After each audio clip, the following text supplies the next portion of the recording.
Hey, thanks for clicking on the video. Going to be talking about Halo Infinite store items are kind of a joke.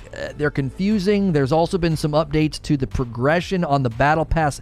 Yet again, they are trying to figure it out. I'm going to give you all of that information. Now, this is a past broadcast if you're not watching live, so make sure to hit subscribe and the bell button so you don't miss these live streams, and then I hit redirect to bring people over from the previous stream. Now, right at the beginning of the stream, I'm going to give you the goods. They actually just posted this campaign trailer, and it seems like it might have some new stuff in it, so you may want to check that out as well if you haven't seen it yet. But I wanted to give you my thoughts on the Halo Infinite store items being a joke. This is an SNTR update. The Halo Infinite store items have come under pretty sharp criticism, also in the wake of the Battle Pass frustrations, even with current and upcoming and literally just added Battle Pass updates. I wanted to talk to you about how the store items are fragmented, confusing, also talk about how it ties into progression, and they're really undercutting their stance on the FOMO, the fear of missing out, for their Battle Pass. If you like these SNTR updates, hit subscribe and the bell button so you don't miss my uploads, or check out SNTR Gaming, where I stream this live. So first, let's talk about how it is fragmented. There's some pretty good Reddit posts about this with respect to cosmetic items being incredibly busted up, compartmentalized, and honestly confusing. It seems sort of scummy when you look at it. As an example, there are blue shaders you can buy that only work on one armor set but won't work on another. So it seems a tad confusing, which is sort of the second part of the video. So first and foremost, the store items seem incredibly fragmented and busted up. It seems to be a bit of a nickel and dime scenario, which obviously nobody wants to see in a game like Halo that is free to play. Now, I know a lot of people are going to defend some of the microtransaction situation by saying, well, it's free to play, but at the same time, your microtransactions and your cosmetics should be set up in a sensible, clear, and good way, and I don't think that is the case right now. Let's talk about how it's confusing. You don't want somebody buying something and thinking, oh, I've just bought this color or this shader, and then this is going to be, you know, it's going to fit all of my stuff. No, it's not. It's only going to be for a particular item. I already had people say that they got certain of the shaders or the armor colors and they didn't understand why they couldn't use it on other armor sets. That's not a good look for your consumers, your consumer confidence, or for future purchases. They're going to start to feel like you're kind of trying to trick them and rip them off. Another thing to talk about is the progression.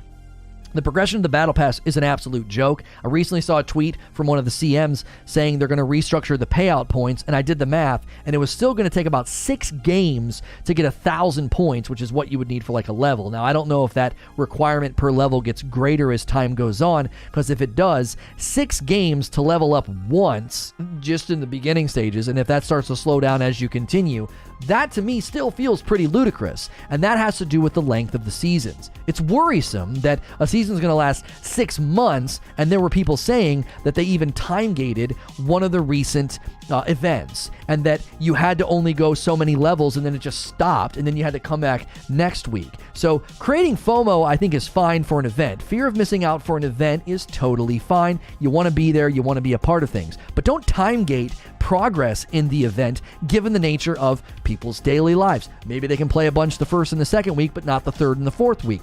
Do not time gate an event if it does have FOMO woven into it, which has to do with my final point. They're undercutting their stance on FOMO, okay? Before the game comes out, they triumph and they trot out this idea that if you miss a battle pass from a past season, you can go back and get it and do it again.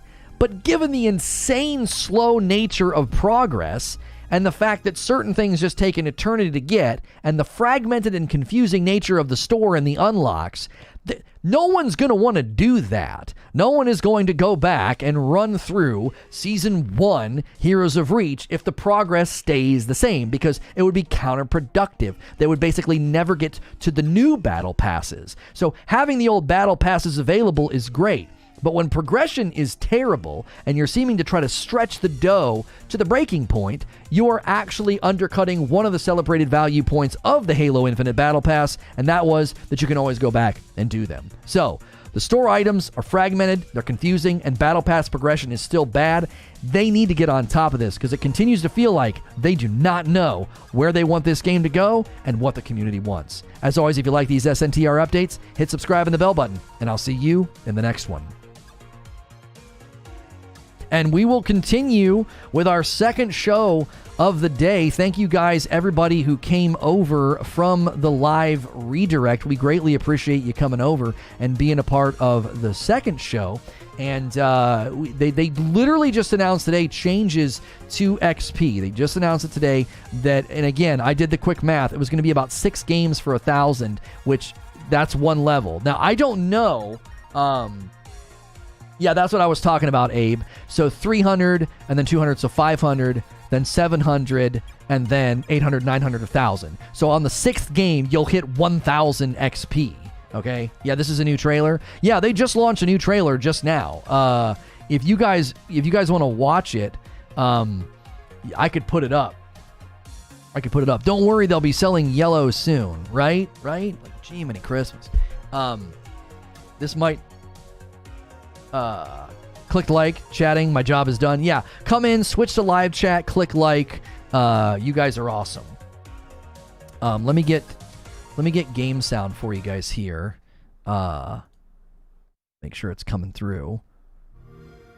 Okay. Why is it so quiet? Let me hang on a minute. Okay. I'm going to let you guys watch this. I'm going to loop it. Yeah, I'll be right back. Brand new campaign launch trailer today.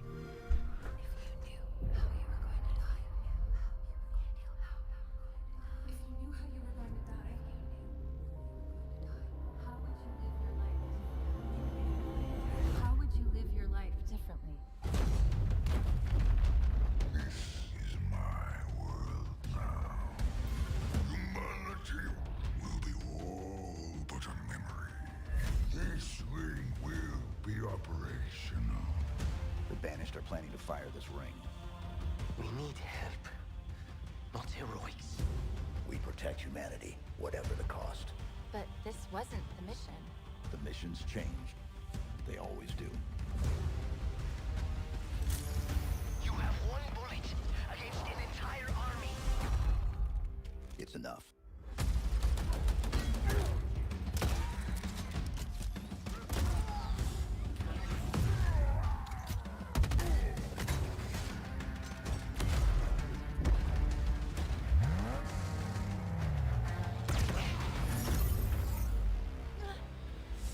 What happened? Something pushed back. You are not the future.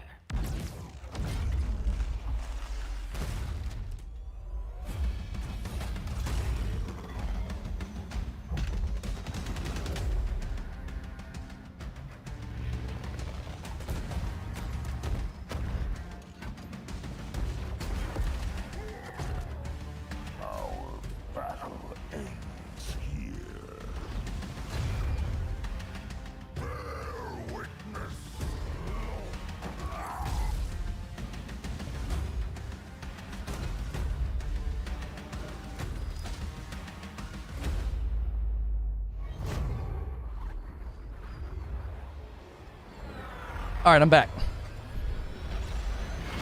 How's this trailer? Is everyone trying to kill you? It kind of seems like it. Oh, is the sound not synced? Seems like the sound might not be synced. Play it day one with Game Pass. Play it day one with Game Pass.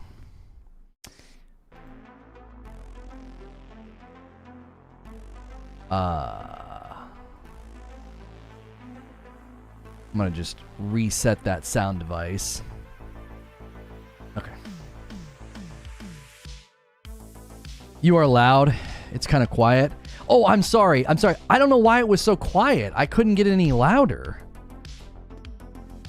I have the rig turned all the way up. I have OBS turned all the way up. Open volume mixer. Chrome's turned all the way up. And YouTube's turned all the way up. It wasn't all that. Yeah, it was. I don't know why it was so quiet. I had it as loud as it would go. So sorry about that. I didn't have any control over it. Lono, this is like Battlefront 2, where the base game was great, but the microtransactions killed it for many people, which in turn caused people to give it a pass rather than a chance. Right. This is so. Here's my concern with Halo Infinite. They just don't seem to know what on earth they're doing. I don't mean like ineptitude. That's not what I'm saying. I'm saying I don't think they know what they're doing. Like, they don't have a plan.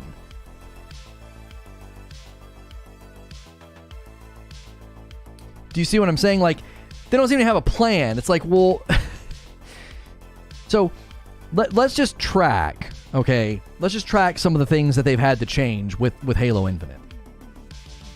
First and foremost, they had to change from the threat detector to the radar because the general consensus from the community was, we don't like this, okay? We don't like this. What are you doing, okay? So they have to completely, that's a foundational thing. We can't really overstate the significance of the fact that they thought threat detector would be preferred over the classic Halo radar, okay? Confusing decision. Glad they responded quickly. So it's like, it's a yay, but a huh? You know what I'm saying? That's what I feel like I've been doing with Halo Infinite. It's like, yay, good response. But then I'm like, huh? Why'd you even do that to begin with? Second, Battle Pass progression. What the frick is going on? How did you think that this was okay? They got feedback before the game came out that the Battle Pass progression being tied only to challenges was a bad idea, and they did it anyway, okay? And what happens in the first 36 hours that the game is out? Probably less than that. In the first 18 hours, people are like, bro, Battle Pass progression is terrible. The Halo Infinite Battle Pass won't move. My nephews were playing the game, by the way, and I was like, oh, this is a good sign. Right? This is a good sign. That they're listening or whatever. I mean, oh, they're listening on the Battle Pass. This is a good sign, okay? And they barely make a change. My nephew's playing the game. I was like, this is a good sign, because like, if the younger generation likes it. But you know what my nephew said? The very first thing he said, I was like, oh, this is a good sign. My nephews are playing the game. He's like, yeah, but I can't get the Battle Pass to level up. He's like, I'm not unlocking anything. That's the first thing he said. He's having fun, he's playing the game, and the first thing he can think of that's just not sitting right with him is, I can't get the Battle Pass to level up. Come on, man. And then, you know, Abe put it in the Discord. They rolled out these new changes. Now, answer me this, those of you that have played longer, do you have to get more XP the more you level? So does level 5 to 6 take longer than level 1 to 2 on the Battle Pass, or is it always 1,000? Is it always 1,000 to level up, or does it progressively get more? Do you need more and more and more and more as time goes on? Abe says it's 1K per level. Okay, that's helpful. I mean, I freaking wish I would have known that for the dadgum video. I'm covering too much, and I'm not able to do adequate research. Okay, that's helpful. So that means no matter what, every day you can level on your 6th game. That's a daily thing. So every day it resets, and games 1 through 6 will push you over and automatically level you as long as you play 6 games. Man, I just think that's still... 6 games a day. Some of the... Man, I don't know. Some of the games are long. Well, you know what you could do? I guess you could do 2 games a day, and every other day you'd automatically level. I just don't... Here's the problem. I'll tell you what the problem is. It's pretty obvious. They don't have enough. They do not have enough. And it's just clear. I like the game. I like Joseph Staten. I like the vision that they've cast. But dadgummit, I am like, dude, you guys must not have anything. You are literally trying to stretch this so far. 6 games, you can do it against bots. You can do it in 12 minutes. Oh, come on, Paul. Nobody wants to do that. Nobody wants to do... Who wants to grind their battle pass against bots? That's not a solution. That's like telling me I can make the lasagna faster in the microwave. It's not going to be cooked through properly. You know that. Sure, it'll work. I just don't want challenges. They don't incentivize team play. Well, and see, this was the problem with Titanfall. I literally mentioned Titanfall in my video. So before this came out, I did a video on this. I was like, Titanfall did the same thing. If you wanted to roll your prestige rank over, you had to do all these super specific challenges, and it just broke down gameplay. Because instead of helping the team, they were doing some stupid challenge, sitting in a corner, not helping the team. Why do you have challenges that aren't promoting team play? You'd be surprised some people love bots. I don't get it. Robert, that's fine. I'm not taking an issue with people being able to play bots or liking playing against bots. What I'm saying is, if that's the most effective way to level up your battle pass, you have failed to design a good battle pass. If the best way to level is to play against bots. It's going to be a tough one. December 8th is campaign for Halo and Warzone's new map. The multiplayer could be dead. Well, I don't know about that. I don't think Call of Duty is a significant threat to Halo. They're very, very different hemispheres and communities, and I think Halo's multiplayer has been doing just fine. It's stepping into a pretty thick landscape, and I think it's done just fine. The issue is they seemingly don't have anything. So it's not about December, homie, it's about February. February's looming like a shadow right now. So much comes in February. And if you're playing the same modes and the same maps with this super slow progression system in February, so that's not good. They've got to have something that they're planning. There's no way it's the same maps and modes for 6 months. And listen, if they could get the events right, I think the events are very good. They just jacked up this event. Like, I was watching my nephew play it, and the rewards looked cool, and he was having a good time. But then people told me that they time-gated, and I'm like, why? Why would you time-gate it? Thanks, Mama.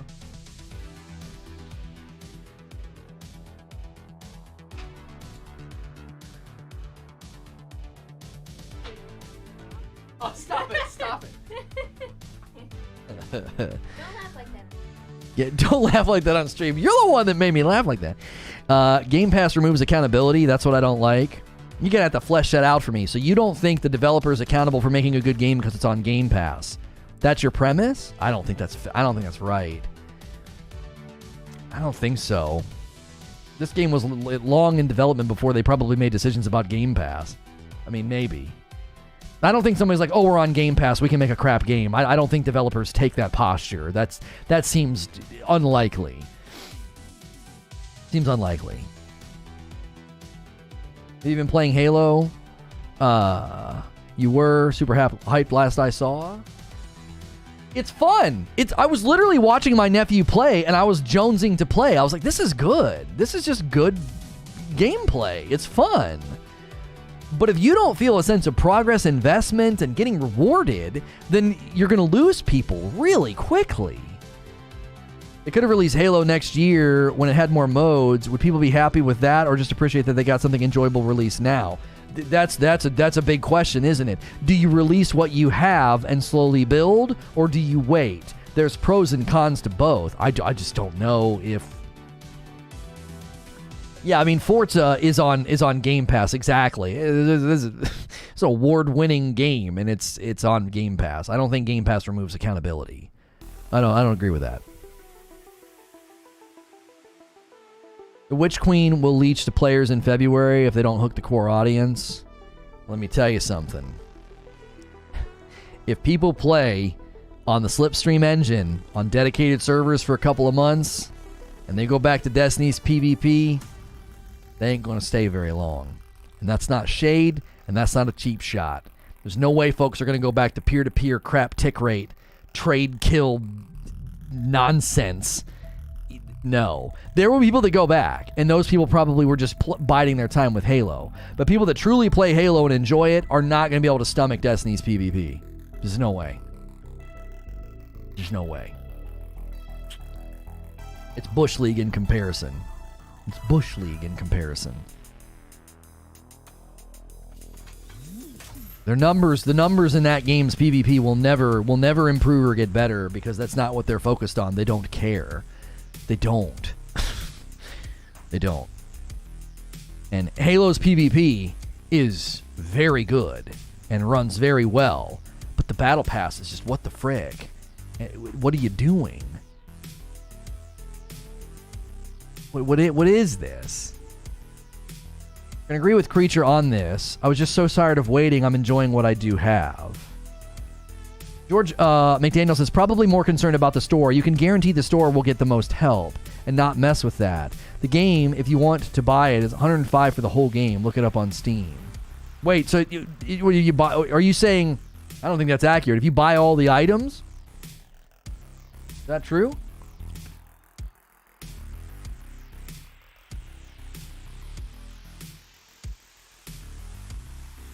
Matthew says, I don't think the multiplayer wasn't ready. It plays so well. They just didn't have good progression. Literally look at Overwatch. Great game and mechanics, but so boring after every match. Right.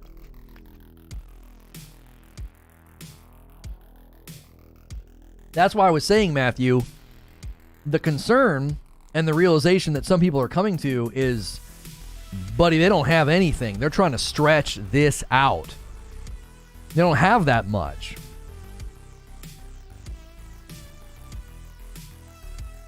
They're just now separating PvP and PvE in regards to abilities. It only took 7 years.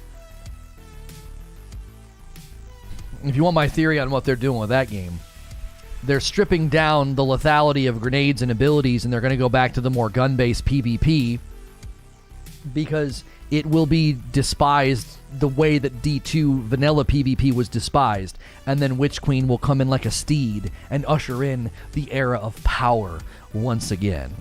Frickin' write it down.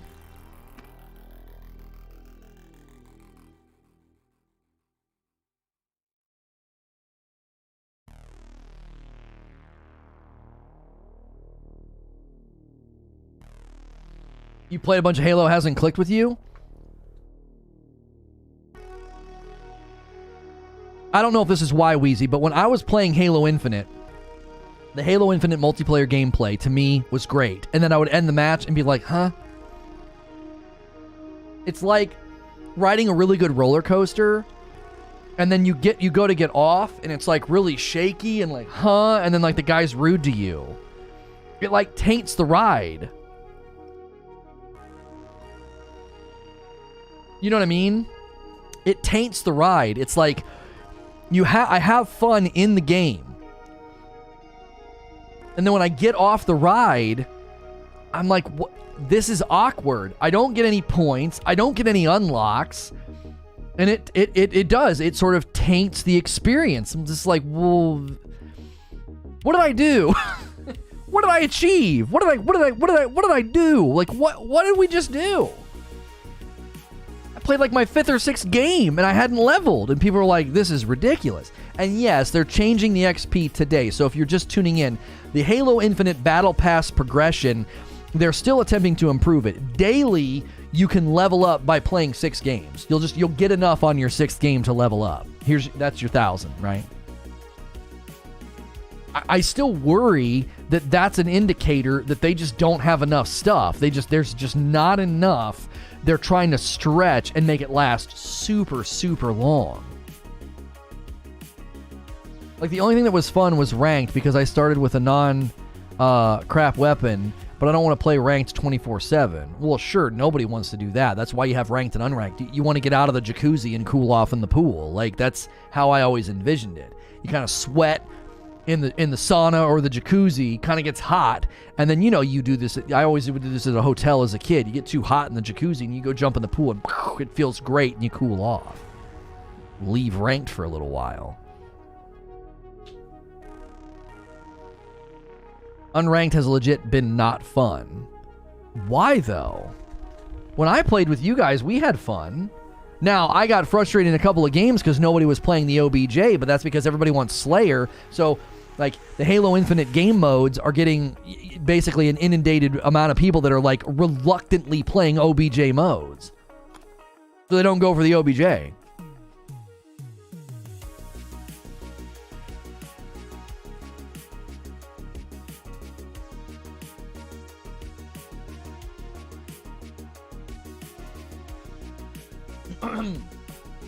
If you're that worried about progression, do the challenges. They ain't that hard, and you can still play the game.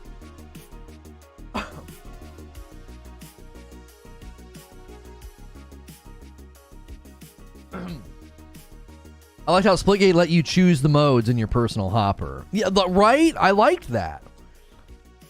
There were modes in Splitgate that I clearly liked more than other modes. That's where I spent my time. That was something Splitgate got right. I would end a match and be like, jing, bing, dopamine. Ding, ding, ding, ding, ding. Here's something. Here's something. You almost have this something. Do some more of this and you'll get this something. Halo Infinite's like, get the frick out of here. What do you expect? Huh? What do you expect? Get out of here. Here's your 50 XP and shut your mouth. You're like, I'm sorry. I guess I'm not supposed to play. It doesn't. You have to incentivize and reward people to keep playing, and it doesn't do that. You end and you're like, did I do something wrong? I'm going to agree with Wheeze on this. Infinite's not the most fun Halo. It's smooth, but it isn't the best one in my opinion. I love Halo. It still has issues. Footstep audio is a major problem. It blows my mind. You can go from a Hopper system in Master Chief Collection, which is arguably perfect, to this. You'll think it'll happen on release because it's in beta status. Mo, you know I love you, right? And I'll give you a bear hug one day, but you're off on this. This is it. They've said this.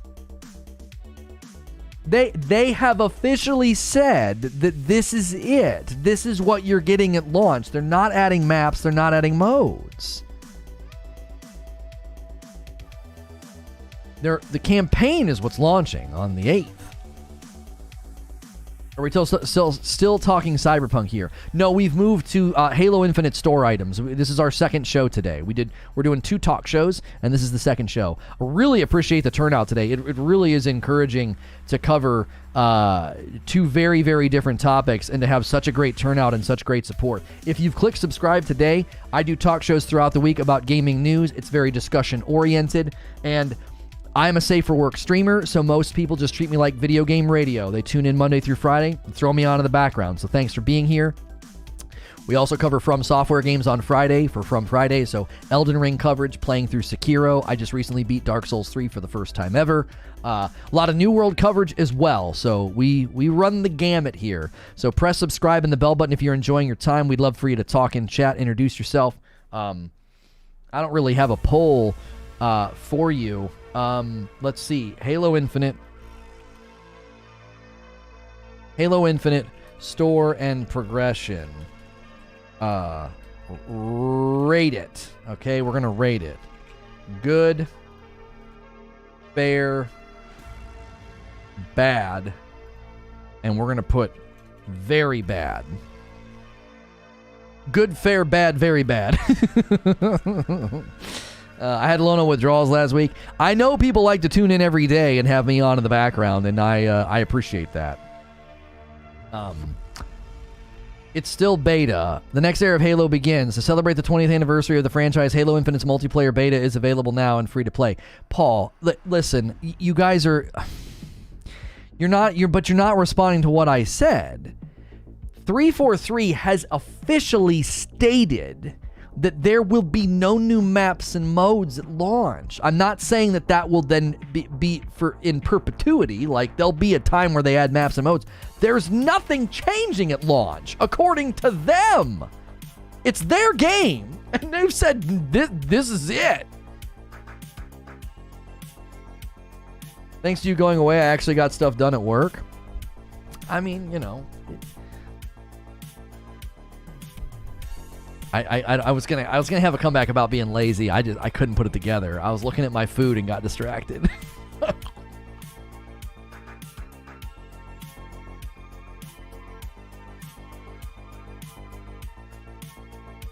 Not a beta, it is launched.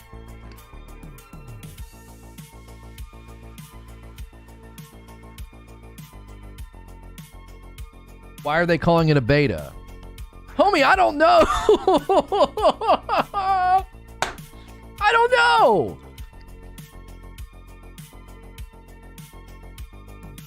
The progression system is changing. Okay. I have your answer. Paul just gave me the answer accidentally. The reason they're calling this a beta is because they're actively receiving feedback and making changes. So listen, to their credit, 343 deserves credit that they keep making changes and they're iterating on the multiplayer. But that's why it's called a beta. It's not called a beta because on the 8th, they're going to be like, kaboom, your mind's going to be blown. New modes, new maps, and a new UI, and new systems. No, they've literally said that they aren't doing that. When it launches, there will be no new maps or modes and no significant updates.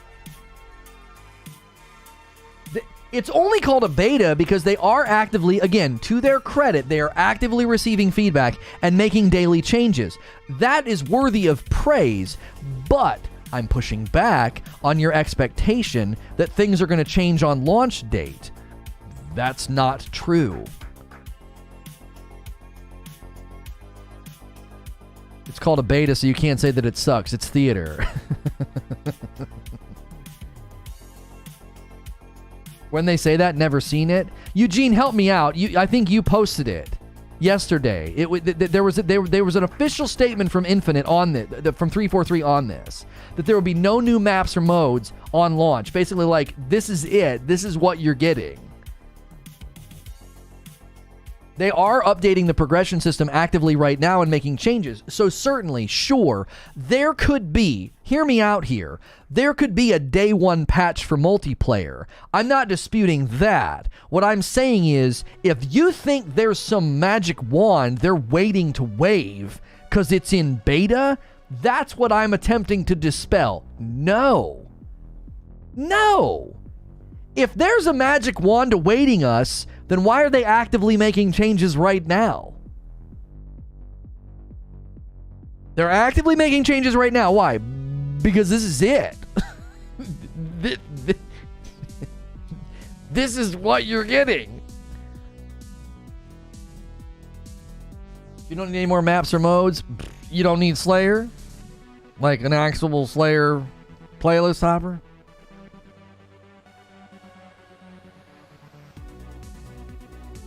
Elimination mode's not on yet.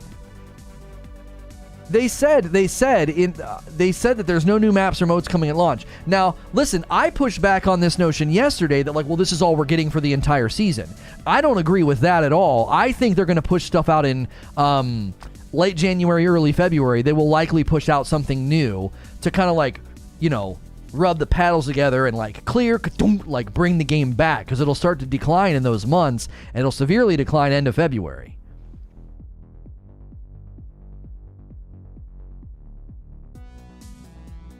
Can I just have SWAT back? Yeah, people want SWAT, people want Slayer. They want to be able to pick the mode that, you know, to go into. No, there's no separation of game modes. You pick, like, what, big team battle and something else, and that's it. Like, you just pick between the two, or you can go in a ranked. That's all they have. No new maps or modes. That doesn't mean they won't change the hoppers. Justin, I really hope that your benefit of the doubt posture is, I hope you're rewarded on the launch date. I do, because it'll be good for everybody. I'm not going to hold my breath given their commentary leading up to launch. I'm being cautious because I don't think they've given anybody a sense that they know what they're doing and what the community wants. They seem to be very, very out of sync with the community. And they are to their credit, they are putting in changes and listening. But you have to understand something. If they continue to misfire, get feedback, fix, misfire, get feedback, fix, it's going to feel like a dog chasing its tail. It's not going to really feel like the game's progressing. It's like, well, what's the game's identity? What's your vision for Halo's multiplayer progression systems in the store? You're just sort of waiting for us to tell you bad, good. Like, there is a symbiotic relationship between community and developer, 100%. But it should be like 70-30. 70% should be coming from them, just leading from the front, vision casting. Here is the game. Here is how everything's going to work. And 30% feedback coming from us should help to shape things. This is like 50-50. They're like, here's the game. And we're like, what the frick is this radar? What is this progression system? What is this store? What is with the hopper? We're interacting with the bones of the game, is what it feels like, and helping to shape it. That could work out really, really well, but it could also not work out. It could feel like, again, like a dog chasing its tail.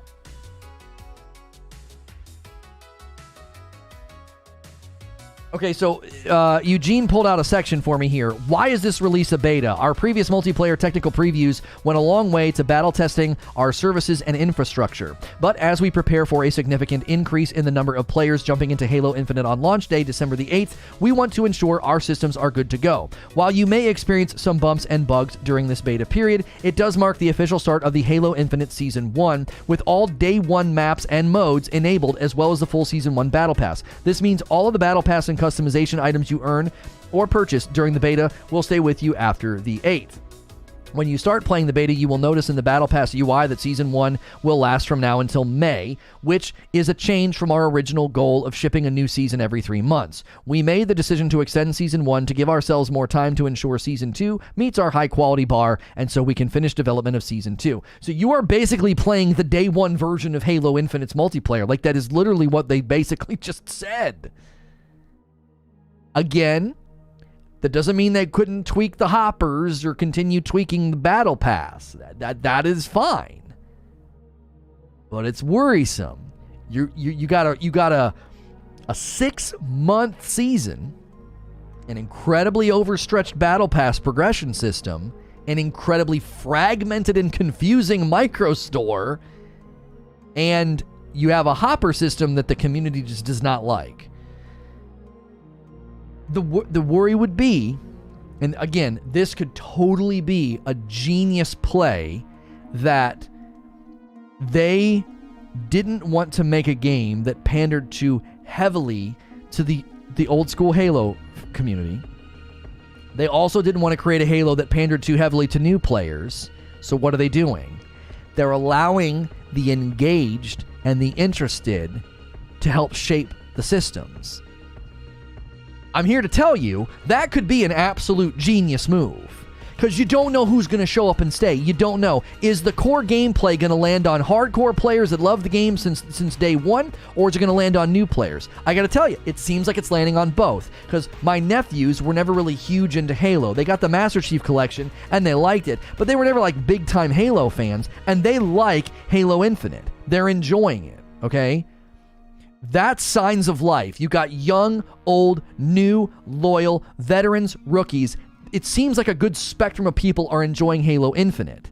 And if they're linking arm in arm and saying, we want to see this, and this changed, the game can craft itself to whatever this big mess hybrid community is.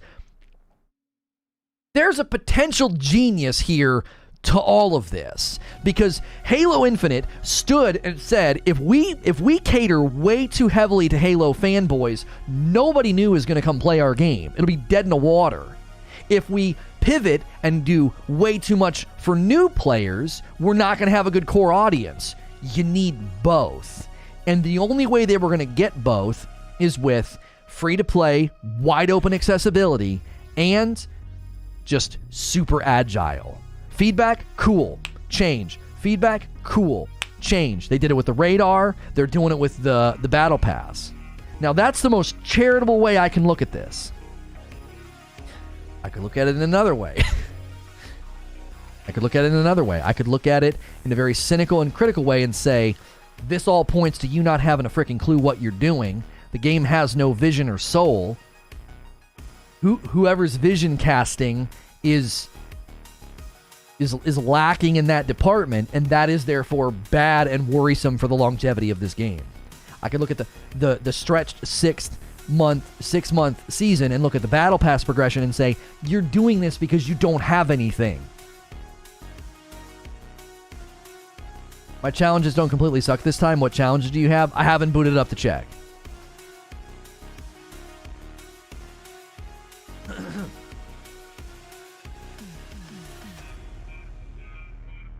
$500 million and 6 years later, including a laughable year delay, 343 can't get it right.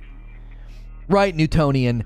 That is why I think those that are concerned and critical have every right to be. A ridiculous amount of money and a 6-year development cycle.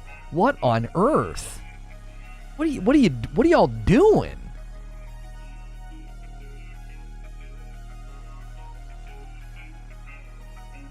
If this were any other game, we would be crapping on it hard. No, I don't agree with that, actually, Eugene. No.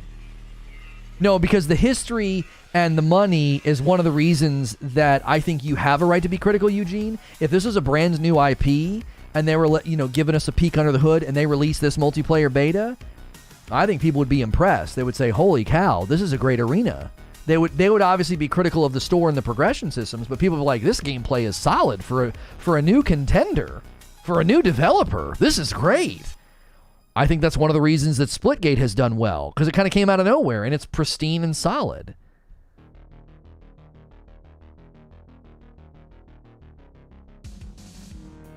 I feel like it's being crapped on now because it's Halo. No, not because it's Halo. Established franchise, 6-year development cycle, $500 million budget, and I'm not seeing that in the game right now, homie. I'm not. Pick another franchise. Do it. Pick another franchise and say, okay, you had half a million dollar. No, I'm sorry, $500 million budget. And 6 years. And you had to delay. And then your multiplayer beta came out. It's rough. It's got rough pieces to it. Okay. Let's not forget how many features are missing.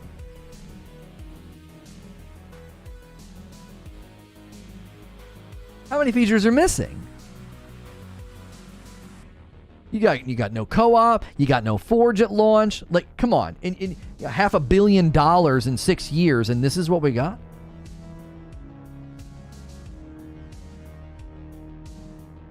I subscribed, and I will unsubscribe only to say that I pressed do not recommend channel. Okay. Thank you.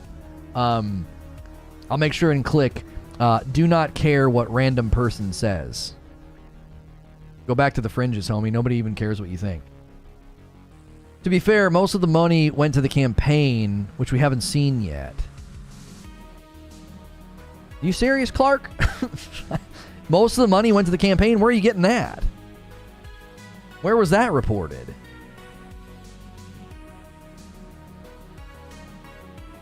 I'll tell you where I think most of the money went, Slow Mobius. So you're close, but I think you've missed the mark. I think most of the money went to the building of the engine. I think there was even talk about that, right? There was talk about that in the one interview. The guy who left the company, and he said that they were still in the process of building the engine when they had their big embarrassing debut. Remember that? They had their big embarrassing debut. He was like, the engine wasn't even done yet.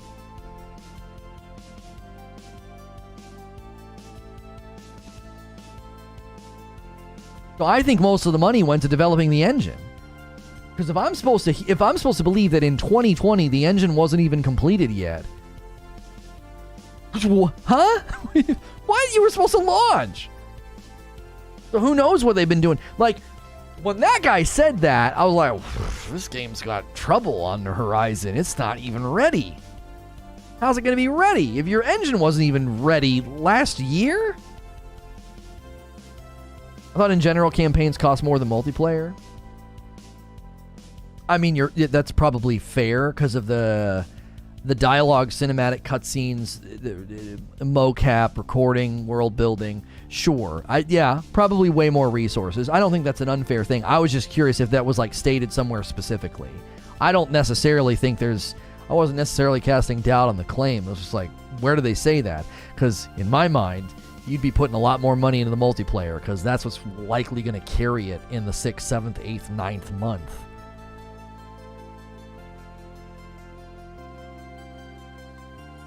Look at the store. You want me to boot it up and look at the store?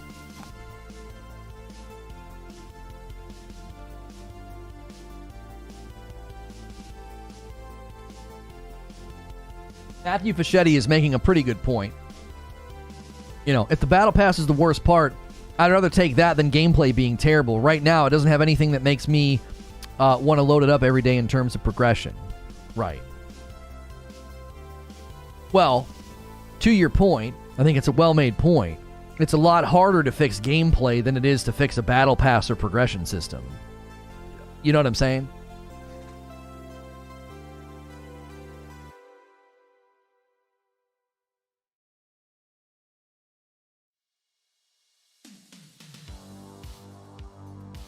You pronounced my name right? Oh, I did?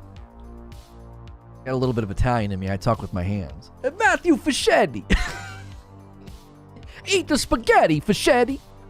I'm so sorry, but if that is even remotely part of your heritage, that was rough. That was rough for you to experience.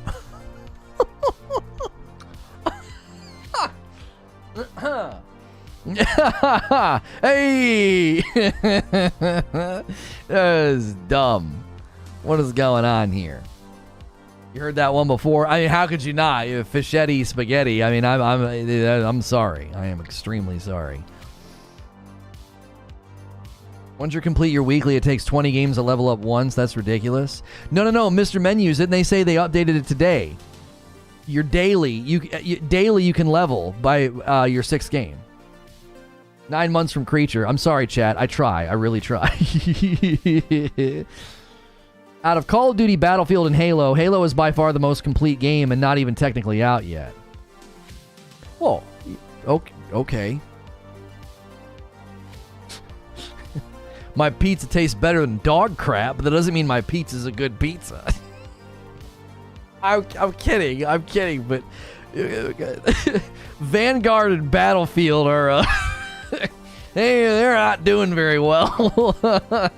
You're not really winning any points with me comparing Halo to those garbage fires.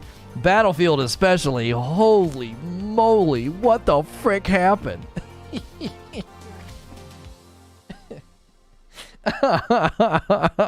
Holy mother. Okay. Oh. What are we supposed to do in this shop? What in the frick is all this? So they got a daily bundle. Now, Countless Tales of Heroism never recorded as Reach fell. Manufacturer UNC, release season 1. Core required to equip this item. So this shader, this is what people were talking about, right? What do they call these? Do they call them shaders? What do they call it? Item lore, armor coating. It's an armor coating. That sounds so clinical. So,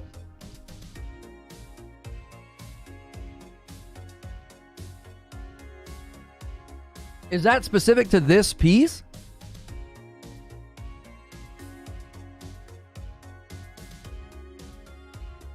$7.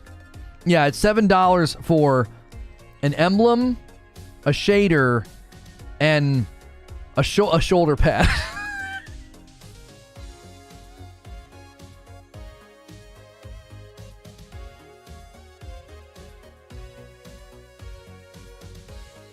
And these are the worst grapes in the history of grapes. They're truly, truly unenjoyable to eat. So $7.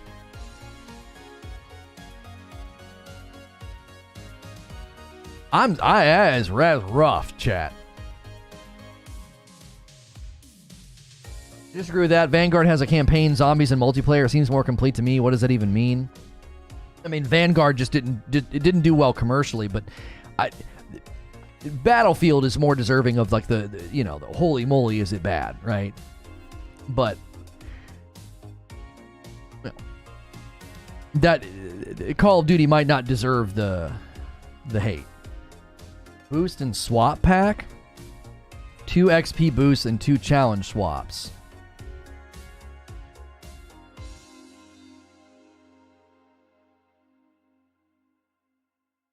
I don't know about this one, chat. Call of Duty has campaigns. Hey, the Vanguard campaign actually looked good.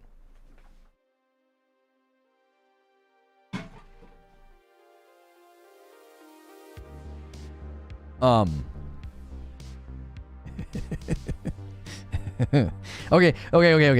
This is only $2, okay? But they're literally letting you challenge swap.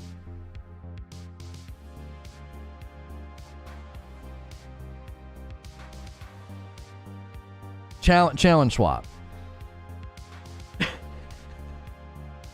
So it's like if you don't like the challenge, you can spend money for a different one. It's like create the pain point and then charge people to get around it. Progression is horrendous. Well, you buy an XP boost. Come on, 343. You're better than this. Okay, so here's an entire armor set. Okay, and then you can get this. Wait. Oh no. Oh no. That's a color for the gun? Oh no, chat. And they have shaders for the vehicles. That's a stance? Oh, this is not an armor set, this is a stance. Sorry. Oh yeah, I'm sorry. Epic stance. I love that they call them stances. What's that? What did I get? You got an epic stance.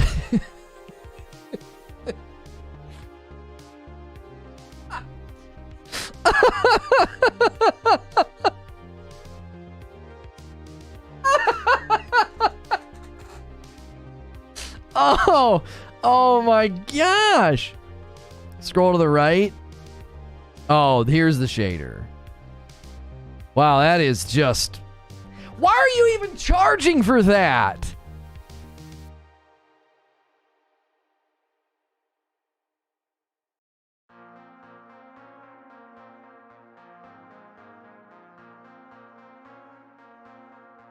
That's it. There's one more item.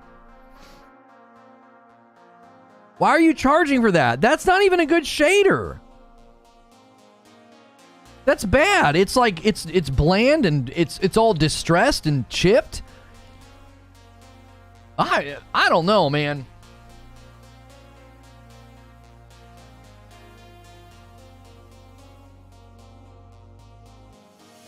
I'm okay with them charging for armor coating, but they better look dope.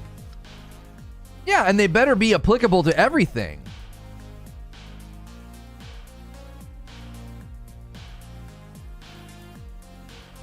Okay, so this is the big daddy on the screen. Right here, the Anubis. All right. Okay. A helmet. A pair of Beats by Dre headphones. A visor made out of foil for your microwave. Satellite radio for your arm. And satellite radio for your other arm. Why are they broken out? You don't need to do this. Just in case you weren't sure, we got this knee pad for you And wait, there's more. Okay, so at least they don't do both knee pads. They did both shoulders. Like, for frick's sake. Okay? Rare stance. This is an item in the game. A stance. He's just standing there holding his gun. You can mix and match armor. No, Abe, I'm okay with being able to mix and match armor. I'm just saying it's cumbersome to have to click through like every single piece. That's all I'm saying. Wait, didn't it look different out here? Oh, no. That's what it looks like. Okay.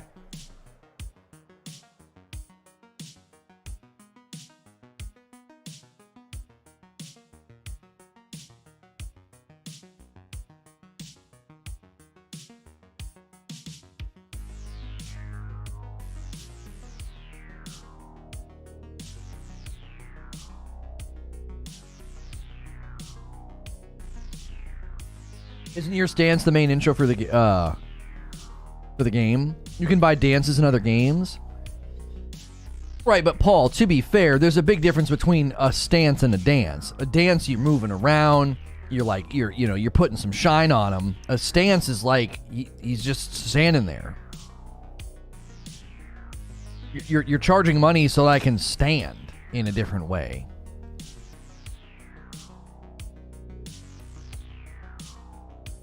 Like, I get it. That's your intro into the game. It's not landing on me. It's not landing on me.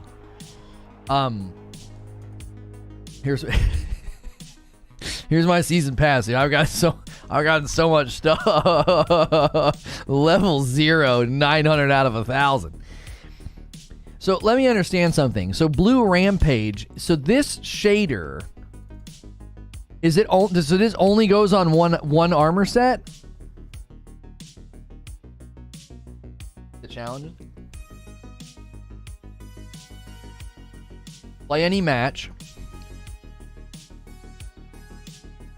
Okay, so they've updated it. This is going to start at 300 and scale down from there, right?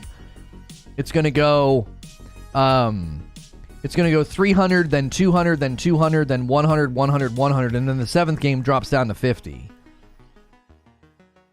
Like, I love that, by the way. Can we actually analyze that decision for a second? So, when someone gets past their first couple of games, you're motivating them to stop playing.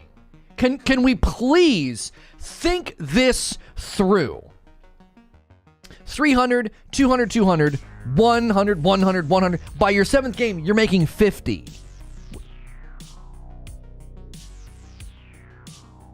What the heck? So the longer someone plays, the less rewarding that is? That doesn't make any sense. You're basically being like, stop playing. You've played enough, Billy. Go read a book. That's dumb.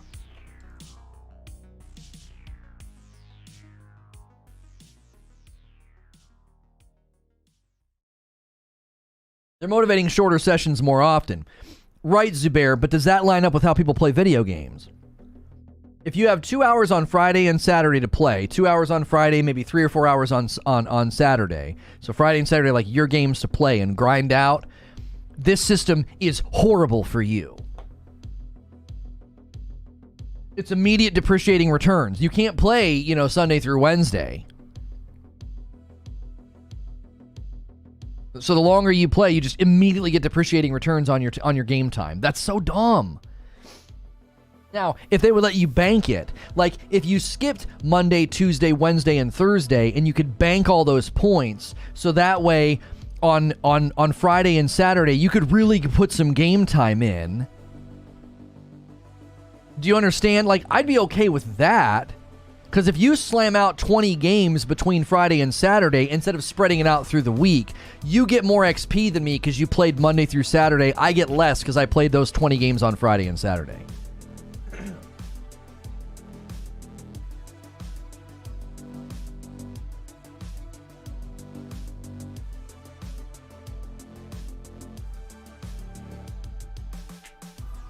You can still do your weekly challenges.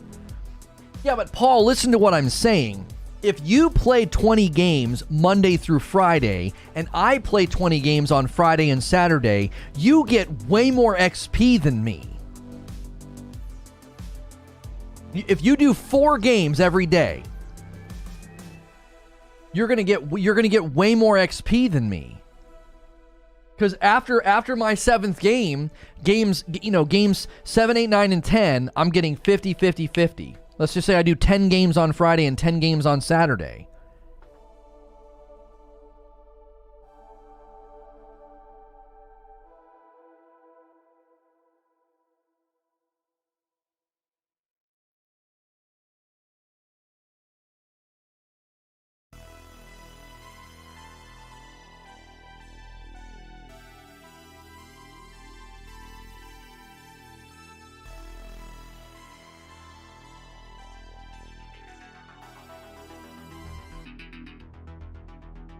Zubair says the guy playing 5 days probably converts to more cash sales than the guy playing once. I think it's just math.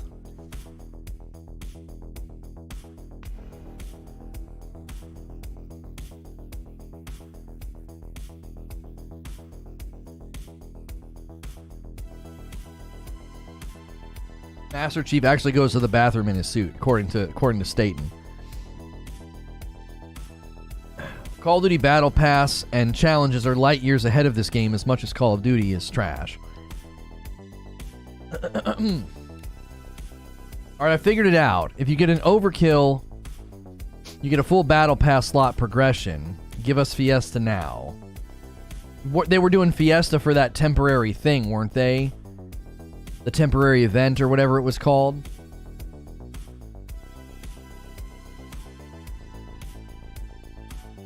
Lono, you can buy a crapload of Rockstar Energy and get XP boosts and challenge swaps and codes that nullifies.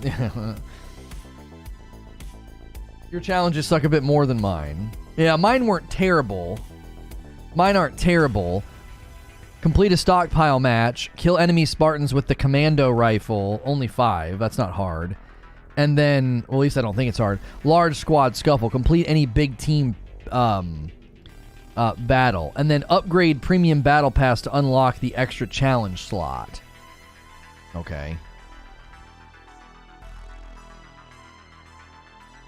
Fiesta is still alive? No. Fiesta was a part of some event. Yeah. Bot boot camp, big team battle, and ranked arena. That's all you got. That's it.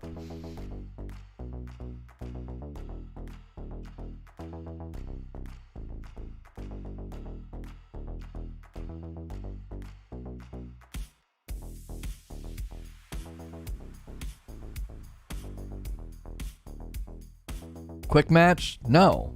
Oh, I'm sorry. I forgot to say quick play. I was just pointing out that Fiesta's gone. Yeah, quick play, bot boot camp, big team battle, and ranked arena.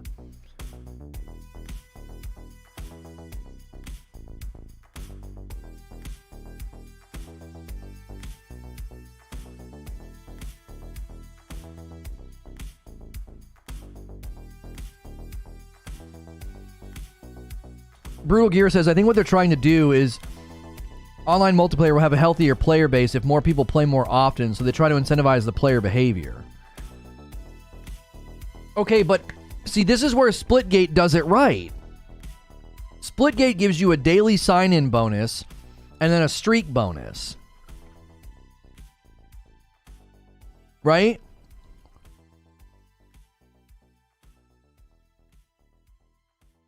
Hey, somebody ordered some coffee. Second coffee order of the day. A bag of Frickmas to Imori. Thank you so much, Imori. If you guys haven't ordered any coffee today, we updated the storefront. It's cleaner, it's better, it's smoother, and the coffee still tastes just as good. So be sure to use the coffee command if you want to get some. Don't forget, I'm always wearing an 80s tee. This is from their Christmas stuff. Use my code for 30% off, and then the displays behind me, you can use the link in the description below or the display command.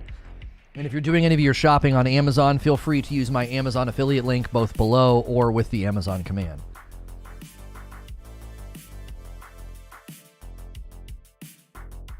See, that's what I mean. Like, Splitgate gives you that reason to log in every day, and but you still make decent progression with all the other stuff that they have, in the game.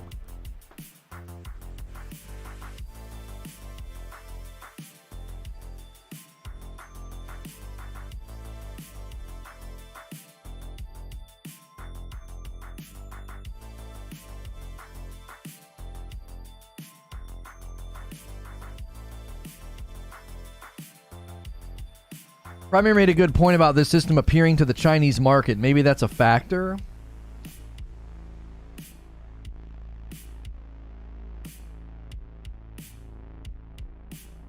I got 25. I went 25 and 5 in Slayer. Here's 50 XP. Held the ball for 2 minutes. Here's 50 XP.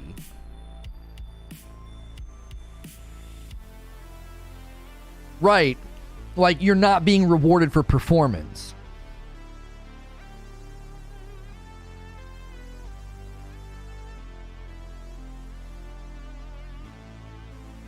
Floodgate with its 3K players. Floodgate's player base on Steam not being at the same level of Halo has nothing to do with the argument. They have a better internal logistical system to make you come back every day. People not continuing to play Splitgate could be related to a variety of things. Could be related to the fact that Halo came out. Could be related to the fact that it hasn't fully launched. It could be related to the fact that they had to kick a lot of things down the road because they needed funding and time. Like, did you come back to it? There was a time where, yeah, every night I was logging in and playing a couple of games because I wanted to keep my streak. Yeah, I was playing on my Xbox in the living room just for the fun of it. I know my nephew does. It's not a great game. It's a clone. That's disingenuous and not honest. I don't know. That's not accurate. It's not a clone. It's a very, very different style of gameplay. It plays and flows dramatically different than Halo. Similar, sure, but it's not a clone. No. The movement, sure, the portals, but I'm talking just in general, movement and jetpacks and all of that. 90% Halo DNA. So you're just changing subjects every time I refute one of your points. The point that I was making is that if you want people to log in every day, there are better systems. You brought up the player base numbers. Irrelevant. You're bringing up the fact that it's a clone and has Halo DNA in it. That's irrelevant to the point that I made. The point that I made has nothing to do with anything that you've said. You're just throwing out random statements. Like, I'm in the batting cages and you're throwing like tennis balls at me. No, that has nothing to do with what I'm saying. If you want people logging in every day, there are good ways to incentivize that. The way that they currently have the Battle Pass progression structured is just, as Zubair said, I think you guys are right. It's a way to manipulate people into playing every single day to capitalize on the most XP. But then you punish the people that can't play in that way, and that's stupid. If you play 10 games on Friday and 10 games on Saturday, you shouldn't get less XP than the guy who played 4 games a night Monday through Friday. You both played 20 games. That is so incredibly dumb. Not everybody plays that way. Not everybody logs in every day. You want to give people spiffs and bonuses and sign-in bonuses so that they sign in every day. That's totally fine. That's totally fine. But that's not the same as literally throttling the XP the more they play. It's so counterproductive. The more you play, the less you get. What? Why would you do that? Again, I get it. They want to get people logging in every day. I get the reason. But I can't see it working. But you didn't play your 20 games the right way. All FPSs are Castle Wolfenstein clones. Fight me. What's good, Teddy? You know, Castle Wolfenstein was actually a really good game, wasn't it? It's really good. I think the Wolfenstein property got a little Duke Nukem Doomish. I don't like some of the more recent installments. But Castle Wolfenstein, wasn't it Return to Castle Wolfenstein? Wasn't that the full name? That was a good game. I don't think the core Halo players play for the Battle Pass. It's for the kids. Man, I don't think that's accurate at all. People love to make theirself look dope. What are you talking about?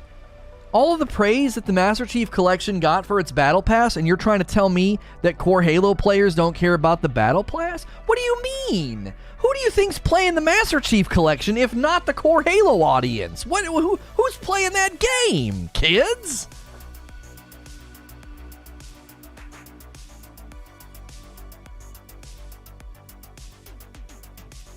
I'd play for the Battle Pass if it didn't suck.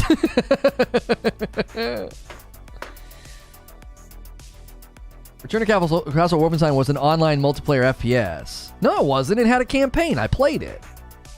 It had PvP, but it had a campaign. Return to Castle Wolfenstein had a really good campaign. Dayton did talk about his team's health and balanced working conditions with this game. Maybe that philosophy is bleeding into the game and coming across as controlling and misguiding the Game Pass. I'm telling you, you can't do paternalistic approach. The core is excited about the sandbox. Well, we've established that a little bit earlier, Wolvie, and I think that's a point that needs to be continued to be made, is that the gameplay is great. And I came back from my trip to Ohio and I said, my nephews are enjoying Halo Infinite. That's a good sign. The younger generation's like, this is fun. But the first thing my nephew said is, I can't level up the battle pass.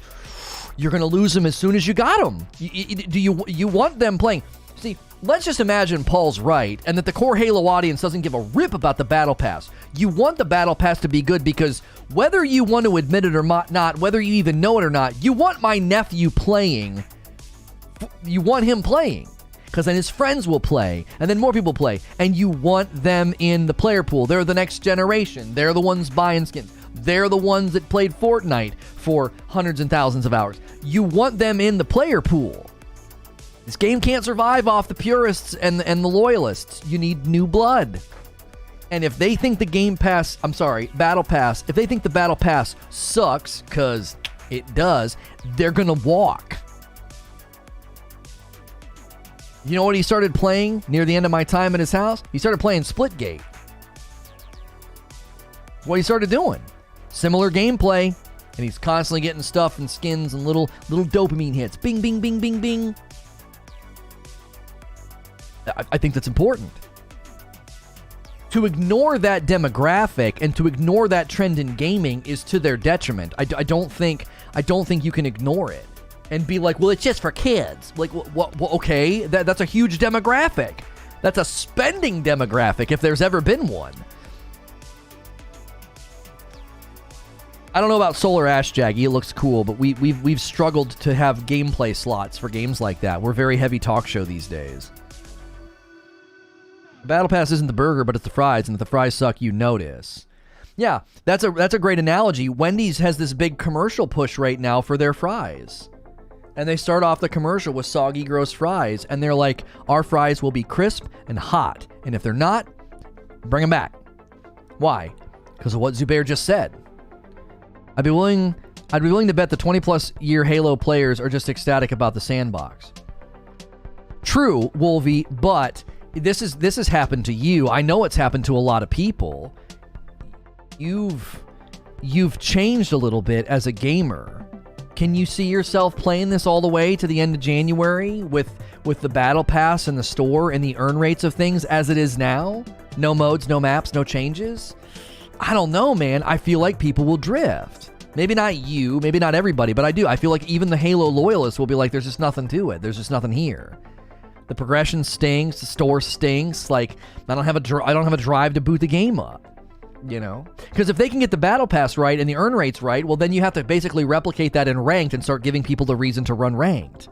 Is there a reason to even run ranked right now? What do you get other than raising your rank? Are there any cosmetics or incentives or prestige items to run ranked? Or is it purely for the notoriety or a number or something? Yeah, or the chicken bagel breakfast sandwich disappears. You've changed things. That's right.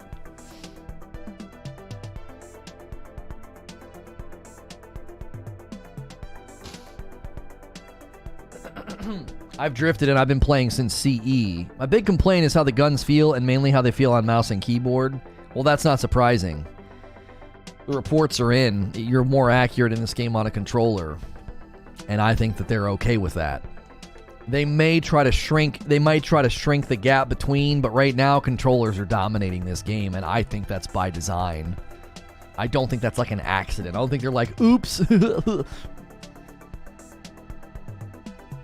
You do it for the competition and the prestige. Now, I don't think that's good long term, Wolf. I don't think that's good long term. I think you need visual cosmetic badges of honor in the ranked. And I don't think you can just do it for the prestige. I think if the prestige will carry some, but not enough. I think you need something in there. I do. I love the cosmetics. I bought the battle pass the first day. Been playing since Halo 1 with many tournament wins under my belt and multiple near max ranks across multiple games.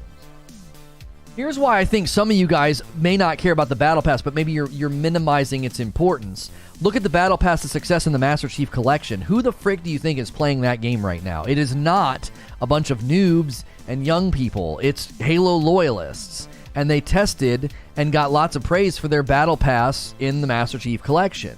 So that's where I think you're not seeing how big and important something like a battle pass is to a person's sense of daily progression, achievement, and impact. I described it like riding a really great roller coaster, and then as you get off the roller coaster, it shakes and it's violent, and then the guy's rude to you. Well, that would sort of taint your memory of the roller coaster. I end a game, and I'm like, they're like, get out of here. Here's your 50 XP. Be quiet. I'm like, it just feels awkward.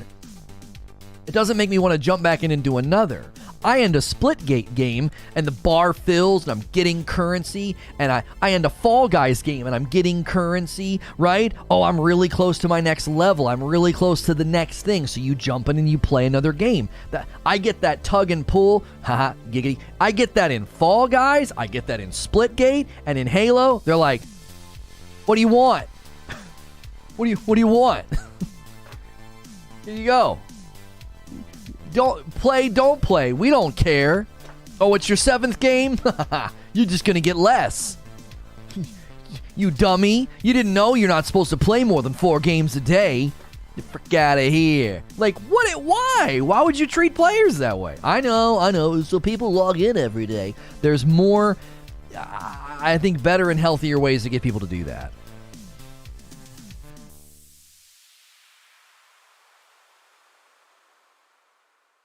The progression system doesn't encourage good gameplay or trying. If I want anything in the Game Pass, I might as well AFK to XP farm. I wasn't going to say it, but Dylan did. I also think you have to consider that this motivates people to rubber band and AFK. Why? Why would I break my back and try and play? And why would I try and play the OBJ? And why would I try and really do the work? Why? Why would I do that? What's the point? I'm not rewarded for it. Not rewarded for it. What's the point? Why would I do that? Because it's a fun game. Behavior in games is either incentivized or de-incentivized. Like that's the dichotomy that we exist on. Why do you do something in a game? Because of the incentive. What am I going to get from it? This is one of the reasons that they don't just drop multiplayer games now. Do you remember old school Call of Duty? Just play. And I played every day, all day with my friends. And what do they do in Modern Warfare 2? Emblems and unlocks. Why? It gave you a sense of achievement. Yo, what's good, Ginger? It gave you a sense of achievement. You're getting stuff. And slowly but surely, that has influenced the market. Like, you play and you get something, and you play and you get something. It's incentive. That's the way your mind works. Okay.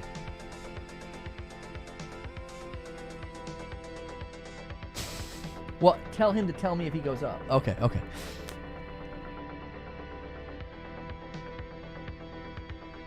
You only play a match of Halo for carrot XP system on a battle pass? No, so now what you're doing is you're misrepresenting my position. No one boots up a game of Halo and says, I'm only here for the XP. No one says that, okay? But what the XP does, and a healthy battle pass system does, is it creates a relationship between the player and the game to where time in, something out. Time in, something out. It's like a dance. And right now, it's incredibly dissonant and imbalanced. Paul, in all honesty, do you think the overwhelming feedback is wrong?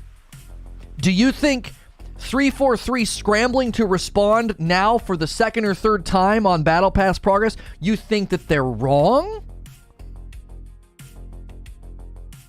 Is everybody just wrong about this? Or is there a general expectation in the gaming market right now that Halo's not hitting? I think the answer is just so painfully obvious.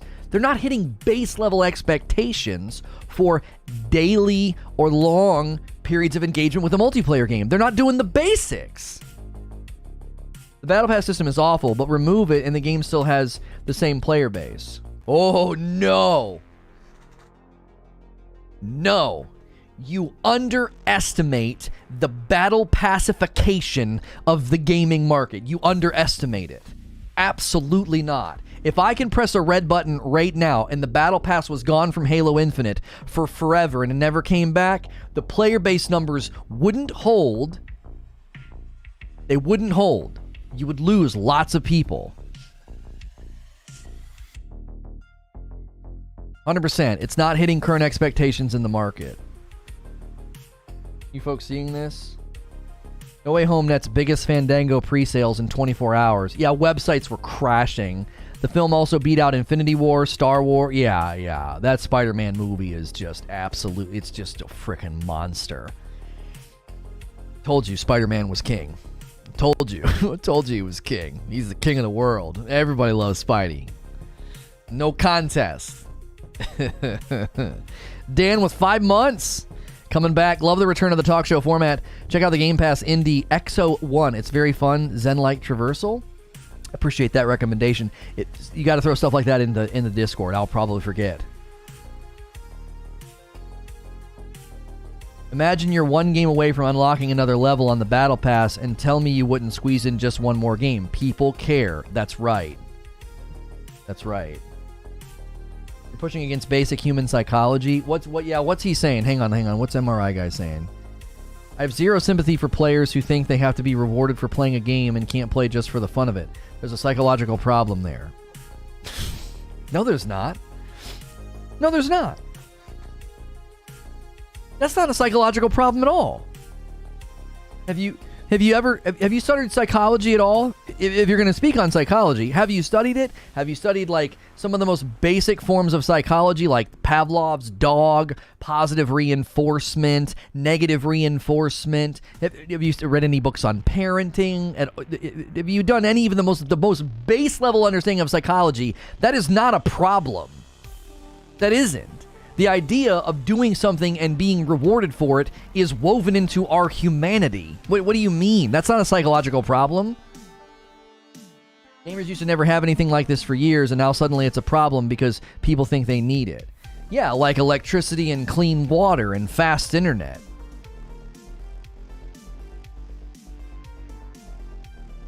Yeah.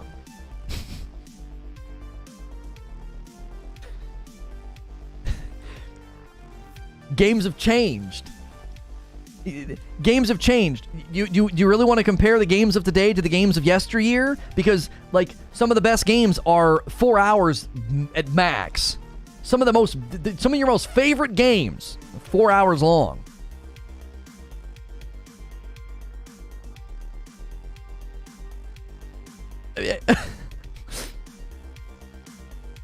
The Legend of Zelda: Link to the Past. It's one of the greatest games ever created. It's a 4-hour game. I still don't have fast internet. Right, like, you're posturing as if people wanting to get a little treat at the end of a game is a psychological problem. It's not. It's just basic human. It's the basic human condition. It is. This hits at so many levels. Like, you mow your lawn and it looks nice. Bing! There's satisfaction. There's dopamine in that. You work out, you see the weight loss. You hit the bell and you get a doggy treat. Like, that's essentially what it is. Thinking you need shiny pixels to feel a sense of pride and accomplishment is exactly why the gaming industry as a whole has started to go down. No. And I love the narrative. You think the gaming industry is in the crapper. Really. We can play some of the greatest, most phenomenal looking, most satisfying, most long tail video games in the history of video games. But the gaming industry is going in the crapper. What are you talking about? We are in the golden age of video games right now. The games that you can play, the hobby that you get to enjoy is better than it's ever been. It's never been this good. It's never been this good. It's better at every level. A lot of the AAA games, bad game launches. You got to think about the quantity of games that launch, though. The quantity of games that launch right now, yes, you are correct. There have been some AAA stinkers out there. But that has nothing to do with people liking battle passes or the industry shifting and changing and live service games and the need for microtransactions and creative subsidization of ongoing development and support of games. Like, that has nothing to do with the discussion.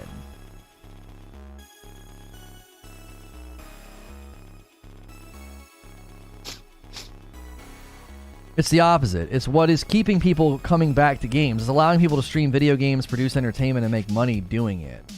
I don't understand the point that I'm not grappling with that point that you tried to make. Certain franchises are just phoning it in, to be fair. EA and Activision come to mind. Sure. But that would be... I can't think of a good analogy. Television. We live in the golden age of television, but there's still crap out there. Reality TV voyeuristic garbage. You can't use those shows to be like, yeah, television's just trash these days. Are you kidding me?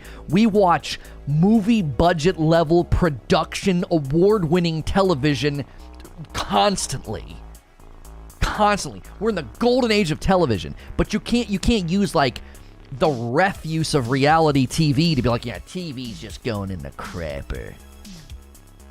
What? The caliber and the quality of the writing and the special effects and the everything. Television has come so far, and so have video games. So to create this like overarching narrative that like a gaming industry's going in the toilet and it's these kids' fault for liking battle passes. No, take your get off my lawn idealism and just leave then. Like that, what do you not? I don't mean literally leave. I appreciate the back and forth. But you know what I'm saying? Like, come on. I get why people want battle pass type things, but when they get up in arms over a company who try to make money off a free game, like, come on, man. Oh, wait. No. Pump the brakes. Nobody is upset about 343 having microtransactions. No. No one has said that. Wheel of Time, right, Teddy? I was so worried. It's so phenomenal. I'm thrilled. I'm so thrilled with Wheel of Time. Obviously, they could so completely jack it up like the last season of Game of Thrones, but I'm very pleased. MRI guy, nobody is taking issue with Halo selling stuff. No, that's not the issue. I broke it down. It's fragmented and it's confusing, brother. No, don't even tell me that this makes sense. $15 for skins. Now, this is a little bit different because obviously this applies to a vehicle, and there's only so many warthogs in the game. So this is like a vehicle pack, okay? So you're getting a skin for, every vehicle in the game. Cool. This is where it gets incredibly confusing and stupid. The value transmission here is utter refuse. I buy this skin and it only applies to one set of armor. That is dumb. Don't you bring that bad juju. It's a cautionary tale, Teddy. It's a cautionary tale. It's not bad juju. MRI guy, you got to grapple with people's frustrations. People's frustrations are not them trying to make money. It's fragmented, confusing, and arguably dumb. That's the issue. I can understand that part of it. I'm seeing a lot of people mad over 343 even charging for stuff. Okay, so here's the thing. You're familiar with my content, and you should know that I body check that pretty quickly. Making bad criticisms is pointless. I've not seen anybody doing that today. Being like, oh, how dare they sell anything? That's ludicrous. The game is free. I would check that super hard, like a full body check in hockey. Boom. No, that's the dumbest thing you could possibly say. Like, how dare they charge for anything? It's a free game. It's going to come with microtransactions. Like, wake up. You know what I'm saying? I've not seen anybody saying that. People brought the microtransactions to my attention, and what they said was, Lono, it is so weird, and it's nickel and dime. It's confusing. It's not honoring to the player. It doesn't tell you on the screen that the armor coding only applies to that armor. It doesn't tell you that. Now, the one did in like red. It said armor core required or whatever, but even that's not necessarily clear. It's like, wait, does that mean I have to have this armor core, or just I have to have an armor core that I've customized? Like, it doesn't necessarily tell you that. You know what I'm saying? Is it a free game? Yeah. The only thing that requires any money is the campaign. The campaign either requires a purchase or Game Pass. Multiplayer is 100% free. JW with 10 months. Keep up the great work, Lono. Love being here. Thank you. If you guys have hit subscribe today, thank you so much. We are inching toward 10K subs, and we appreciate it. If you want to support the content directly, be sure to hit join and become a paying member, but subscribing is totally free. So is pressing the like button, and we welcome tons of new subs today. Thank you so much for being here. We do a gaming talk show Monday through Friday. We did 2 talk shows today and 2 yesterday. Yesterday was Halo and New World, and today was Halo and Cyberpunk. So if it's relevant, if we think it's meaningful, we talk about it. I'm also a Safe for Work broadcaster, so a lot of people hit subscribe. They hit the bell button so they don't miss the live streams, and they throw me on in the background like gaming radio. And we really appreciate seeing so many new names in chat. People slowly realize what it means to be a free-to-play game. You don't get jack, but you pay for every single thing. No, see, but there's good in ways to do free to play. Like, I know Fortnite is like a dirty word to some people, but I think they do a very, very good job with their microtransactions. The battle pass, you buy it, it comes with stuff, it upgrades and moves at a very good pace. If you keep the V-Bucks from the battle pass, you can buy the next one. It's a very, very good system. They even have the other system now. I forget what it was called, the crew or whatever. They have that as well. I think Fortnite's done a totally fine job with being a free-to-play game and having just tons of stuff that you can buy or earn. Now, some of it's buy only, sure, but again, I feel like they've set it up in a good way. I also feel like they've done a good job with Splitgate. How's the 2-show format feeling for you? I love it. I love it. Just wait till we start doing 3 shows, and one of them's on the other channel. Creature's like, shut up, shut up. How much did you get into, how much to get you into some ranked play for a stream? Oh, Wolvie, that's not me, man. It's just not me.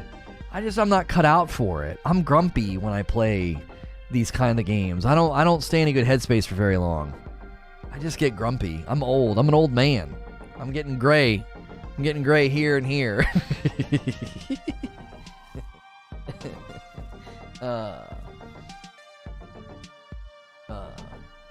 Saw you blow up in crappy comp on cheating PC. You can do it. You saw me blow up in crappy. What are you talking about? People want the salt. I give you the salt in the Souls games. I don't like how I get in PvP games. I don't like how I become. You went off and did well. It's not about whether I can do well. It's whether or not I enjoy it. My mom always told me that I should be in insurance because I'm a good salesman, and I don't enjoy being a salesman. Being good at something doesn't necessarily mean you like it. Winning is the only enjoyable part. Yeah, see, but that's where I'm different. I don't know. I've got that monkey brain. Like, give me the bell, give me the ding. Here's something, ding. Here's something. Give that to me. I like that.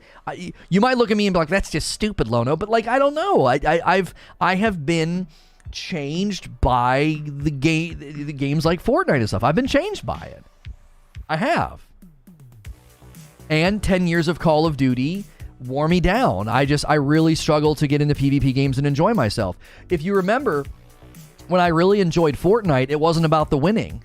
It was just about the fun. I'd go into squads with the boys, and we'd just laugh and have fun. Some of our best games we wouldn't even win, but then they turned it into a sweat fest. It was like, skill-based matchmaking. It was like, oh, you're pretty good, so we were just playing against a bunch of mini-mall making Tifus, and I was like, I don't want to play this. We're not having fun anymore. It's not about the winning for me. I'll laugh my freaking head off blowing stuff up and flipping cars and being crazy, but I don't know. I ain't playing them ranked Halo. That doesn't sound like a good time for me. Like Valorant was really fun ranked. I was getting into that, but that was multifaceted. I wanted to shoutcast. I could shoutcast Halo without playing it. It's a very castable game. Halo's BR needs to come ASAP. I just wonder if that's what they're doing.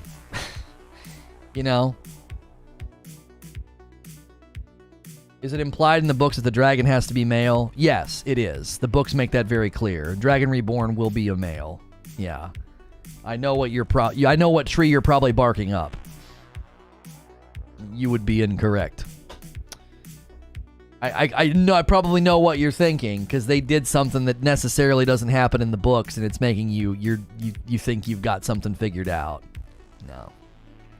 I think that's exactly what the back in my day crowd hates. Games used to be made to have fun, but now every game is about progressing.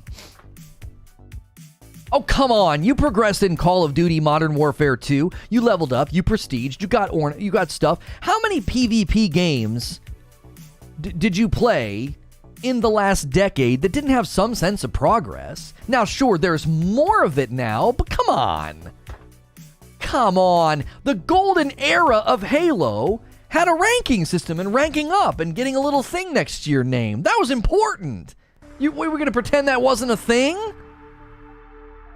How was that? That's progressing was a part of one of the golden eras of Halo. You're just looking at the battle passes if that's the only sense of progression.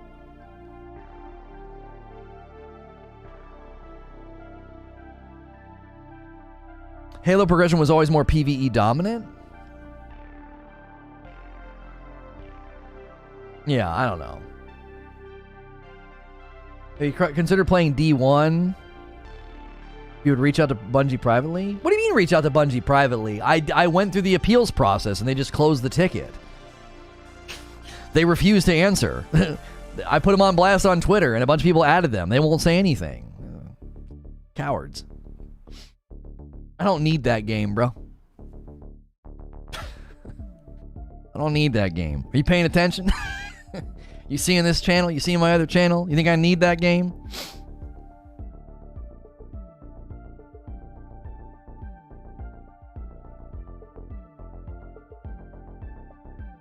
Even a game like the first Unreal Tournament had unlocks for new characters and skins, and the game was released in 1999.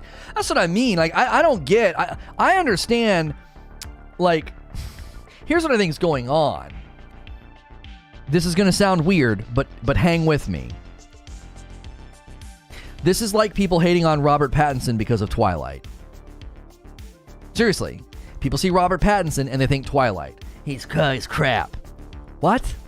The guy's got range. He's got range, bro. Dude has acting chops.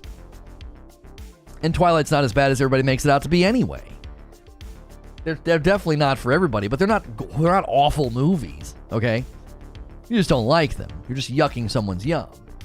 I think the same thing's happening here. I think people see a battle pass and they think, Fortnite, kids, ninja, emoting, and it's like, whoa. Battle passes are cool, man. Like, they can give you, a sense of stuff. Did I thank JW for 10 months? I think I did. JW, thanks for the 10-month renewal. I think I thanked you for it.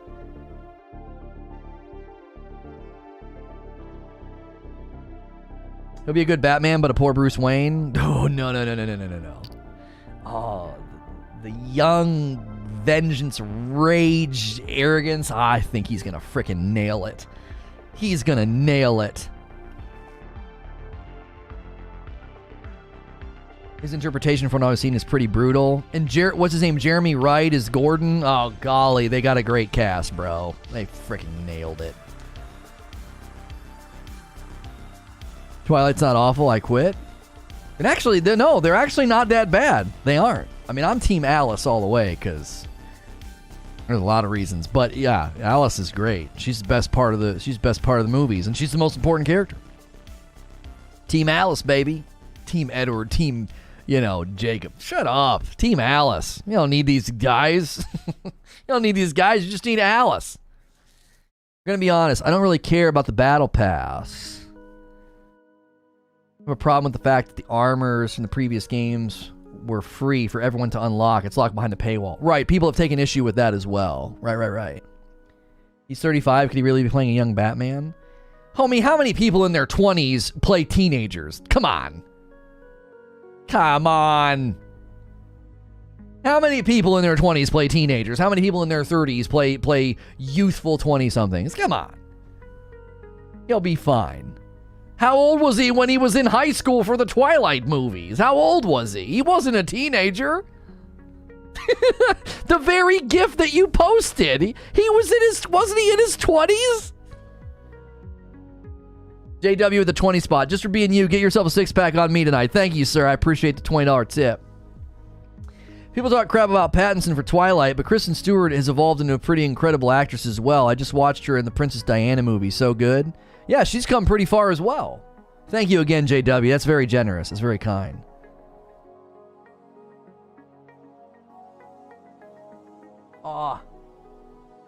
Cut on my elbow, and I think I just accidentally scratched it. Dadgummit. Yep. How did I get a cut on my elbow? It almost normalized? Oh my gosh. No, it did not. Stop it. It did not. That is ridiculous. She's kind of mousy, though. She's got a quiet, subduedness to her. I've never been a huge fan of her. I didn't think she did very good in the Twilight movies. Unfortunately, I think that's by design. There's a literary device in those books and in the movies that Bella's sort of plain and subdued because women are supposed to read it and see themselves as being this sought after and pined after woman. It's a literary device to make you get super invested in the story. She's not supposed to be extravagant or beautiful or interesting. She's bland on purpose. MRI guy with 5 spot. Hope you don't take anything I said as ill will or bad meaning. I just enjoy the discussion and back and forth. Homie, I love it. People like you're worth more than the $5 you just tipped me. Thank you for the 5 spot, but you're worth way more than that. People that have no problem coming in here and disagreeing with me and taking a stance on something, homie, that's what we do. You're a value point in the stream if you're willing to come in here and do that. I love it. I love it.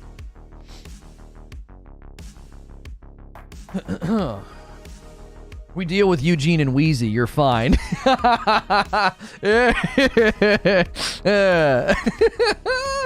that the truth?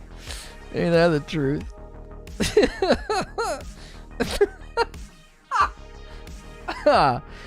Jasper was the best. I like Jasper. Yeah, no, I like Jasper. But Alice wins. Alice wins. She's important, and she is fine.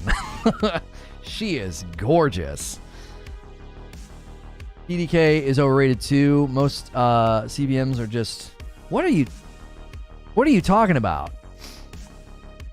At least Halo Infinite's gameplay is awesome. The whole progression is bad. Yeah, Harv, that has been that's the bumper sticker summary. Gameplay's great. Battle Pass, what the frick? The gameplay really is fun. It's good. I came back from Ohio and told people that. I was like, dude, my nephews are playing and enjoying the game. They got something right. But again, what was the first thing my nephew said to me? I can't level the Battle Pass. I can't level up the Battle Pass. We have no problem telling Lono when he's wrong. Best sandbox in 13 years. Wolvie, do you think you should be rewarded for headshots on a shield? That's something that Wheezy didn't like, and other people have mentioned. Or do you think that would throw off game flow?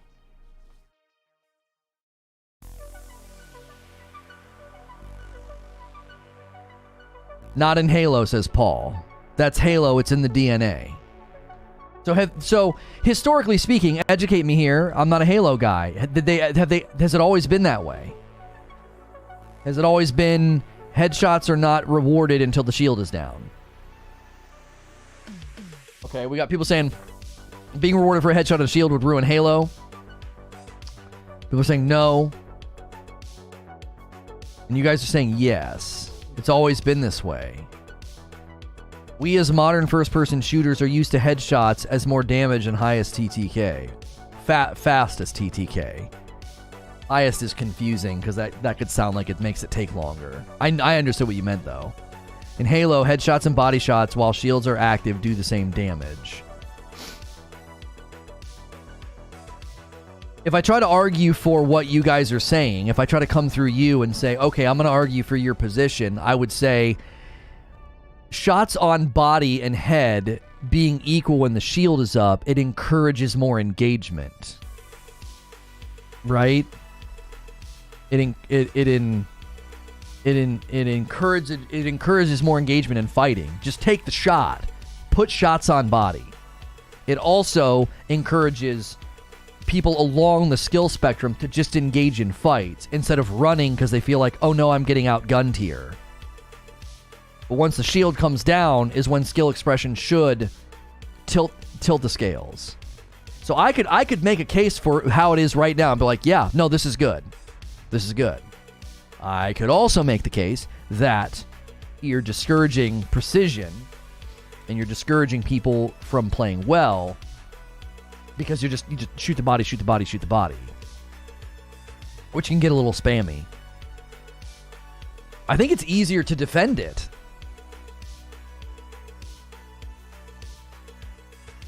I'm still thinking. I'm still playing with it in my mind. Giggity. I think it's better. I think it's easier to defend leaving it as it is.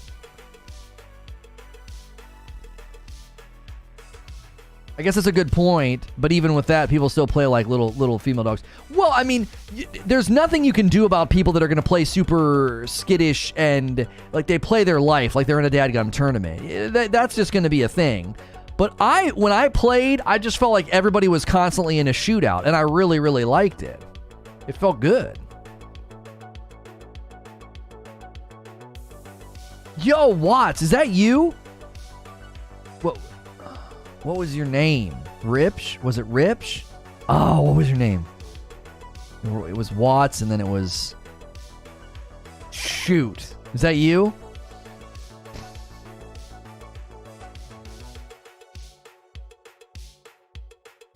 It's actually slightly faster to drop your weapon to switch to your other rather than just swap. You throw your dadgum weapon down? Is faster than swapping?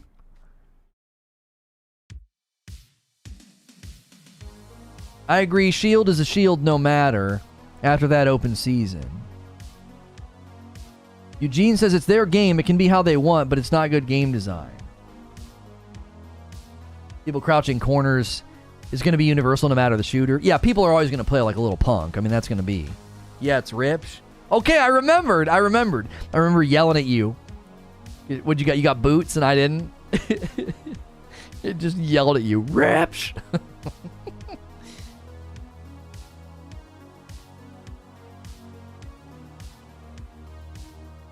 I saw your story videos come up recently and I binged them, so I had to catch a stream. Oh, well, I appreciate that. Thank you.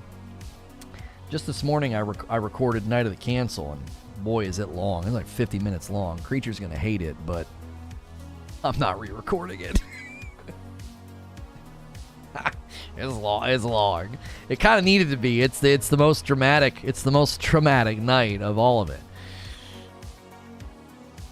You can throw down weapons for teammates to pick up or get rid of them. Well, yeah, I knew that. I knew you could throw weapons down, but throwing a weapon down being faster than swapping is just kind of weird. If you remove the headshot damage, it makes getting better pointless. No matter how amazing my aim is, it's pointless because it comes down to whoever shoots first. Well, that's just it. Once the shield's down, you are rewarded for headshots. Great show today. Enjoy the back and forth. Have a good one. Thank you, Melrose Mike, for 11 months. Not like we have time. That's right. I did that on purpose. I really didn't. It's just getting back in town, but did it on purpose. I didn't want to do any retakes. Headshots have always been rewarded in the Halo series. They go with shields or shields. In real life, a shield won't get 2 to 3 times damage when hit in the head. Halo is supposed to be semi-realistic on the hardware front. Right, like it makes sense, you know, like in Star Trek or whatever, or even Star Wars. You know, if their shields are up, it doesn't matter where you shoot them. You're shooting a shield. Yeah, I get it. It makes sense.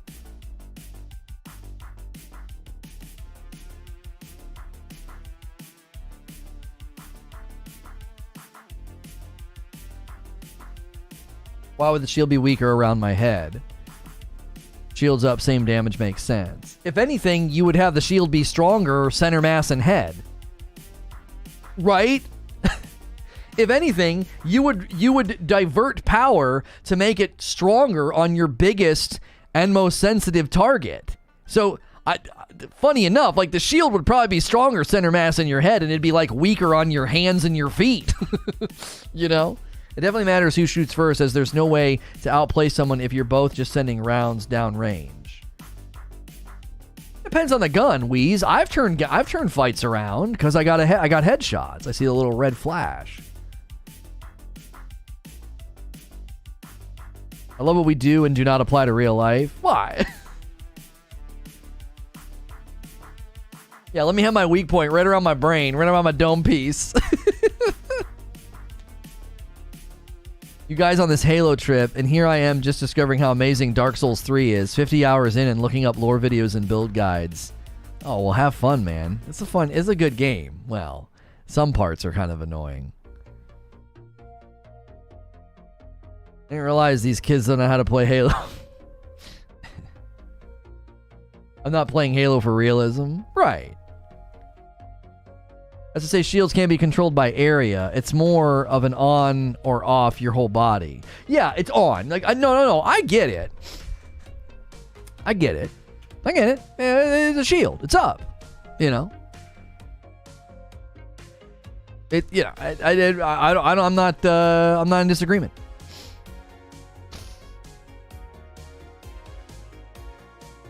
I'm still petitioning for an SNTR FromSoft partnership. Lono can be their angry ambassador.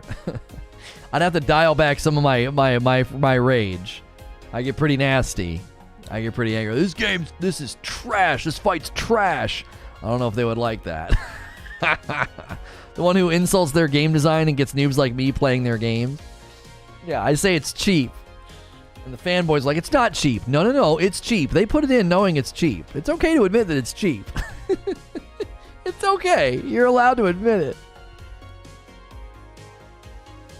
You're not alone. I just picked up Dark Souls 3 a couple weeks back, going through the same thing. I swear that's hilarious that I'm the catalyst to people trying that game out. That is funny. I would have never imagined I would have ever beat a Dark Souls game. I never would have imagined it. There is headshot damage? No. People weren't, debate. Oh, wait, hang on. Eugene says, non-headshot damage was one of the reasons I put 3 down and the series down for good. Among another plethora, which can be just summed up as mediocre generic shooter. I don't know. There's something in the sauce, man. Something in the sauce, Eugene. My nephews are enjoying it. I think it's fun. I get where you're coming from. There is a part of me that sees what you're saying. It's like, yep. Yeah, it's actually a pretty basic little game, but sometimes the most basic games are the most fun. You know, sometimes we don't need all the frills and thrills and and everything else. I mean, sometimes a game can just be a game.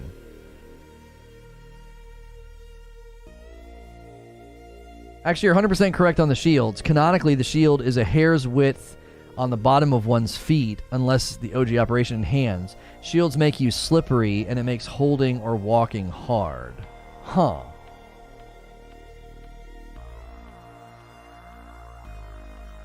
You sound like a one-trick pony FPS player. Change the rules and you can't adjust. Did you just say Halo is harder to play and put CSGO and Valorant in the same sentence? Oh, who said that? I don't know why you would say that. That's not. No. That's like mathematically. No.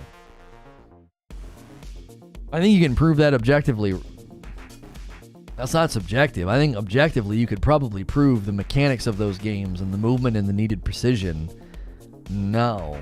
They're way harder. Significantly more challenging. I think you could make an objective mechanical argument about that. You don't have to go subjective.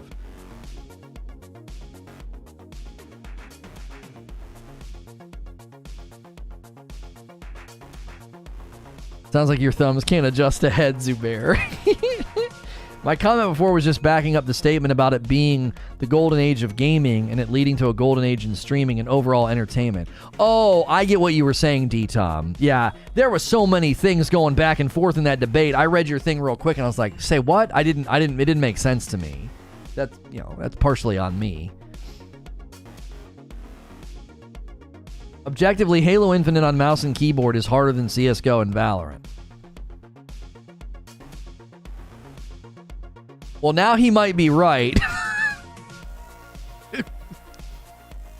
He might be right based on the stats. I think he might be right. I guess now that he's qualified his position.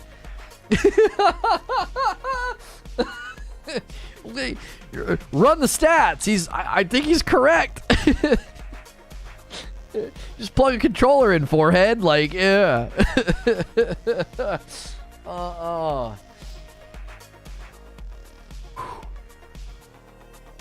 Oh, that's funny. You're not wrong. It feels like crap on mouse and keyboard compared to Valorant and CSGO. Yeah, and if you look at the stats, the accuracy for mouse and keyboard in Halo is it is rough.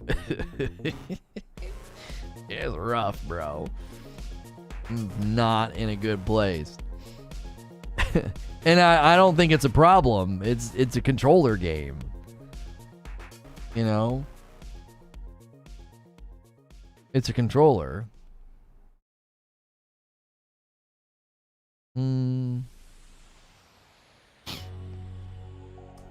It's a controller game.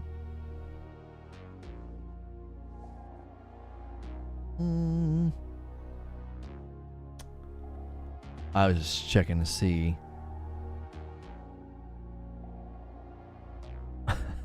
No, he's an idiot. Just like his fans. Twitter's always full of thoughtful engagement. Said literally no one. I can complain about movement, grenade spam, and boring weapons. Basically the whole game.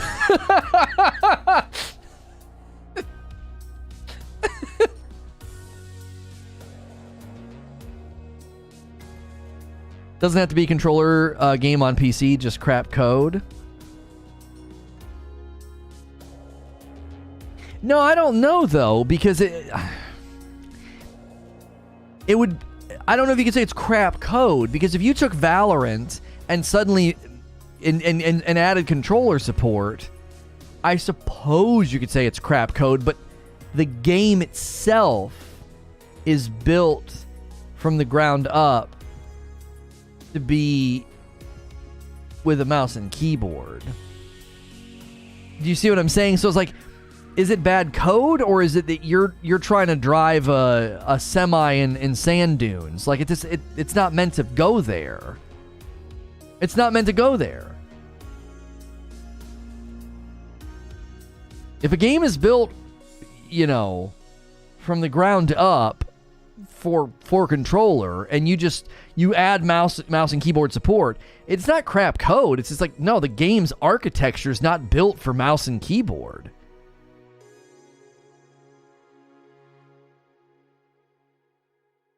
Splitgate is good for mouse or controller. It was, yeah, and there's a reason for that. Splitgate is built from the ground up to have a different level of agility and movement. With the portals especially, I think that's probably why it was built to play well with mouse and keyboard. I just don't think Halo at its core if you think about movement speed and target acquisition and ADS and all of that, I do not think Halo, like I said, it's like trying to drive a semi in some sand dunes. It's like, well, yeah, it's a vehicle and it's got a really strong engine, but it's not built for driving in sand dunes.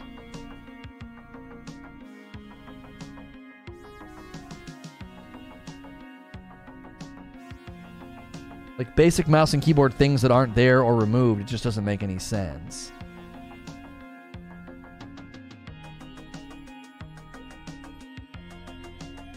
I'm not asking for mouse and keyboard to be the best. I'm asking for it to not feel like dog crap.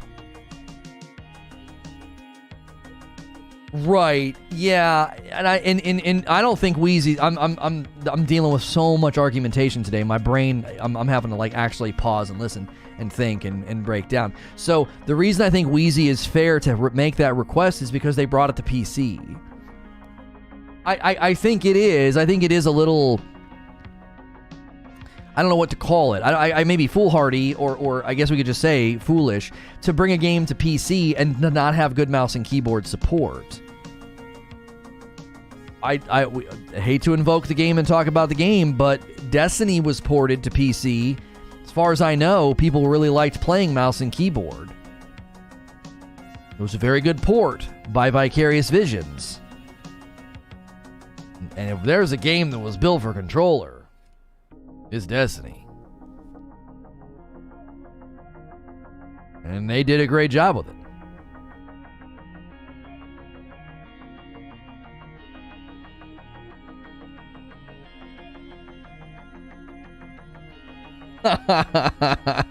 Mary, exhausted, having just gotten Jesus to sleep, is approached by a young man who thinks to himself, what that girl needs is a drum solo.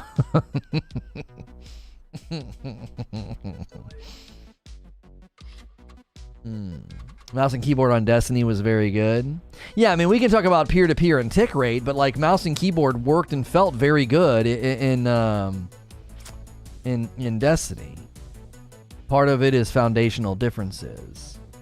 But Eugene, they built this game in the new engine, this new Slipstream engine, so wouldn't they have known coming to PC that they should have put in better mouse and keyboard support and control? Now, they could be working on a mouse and keyboard optimization patch. Like, I don't think they're going to mess with controller. I don't think they're going to scale back aim assist on controller. They're not going to try to hobble the efficiency of controllers in Halo. That would be an incredibly stupid mistake. But I could see them trying to optimize and smooth out mouse and keyboard. I believe they did that with Anthem. I think, if my memory is correct on this, Anthem was really, really poor and bad. Really poor and bad on mouse and keyboard when it first came out. And they did some patches and it got significantly better. So it's possible that they could improve it. It is. It's possible. The sad thing is Activision's taking Vicarious Visions' name. I feel really bad for Vicarious Visions, man. They're good. They're a good company. They're good people. They were always very kind to me, and they did good work. That's a bummer.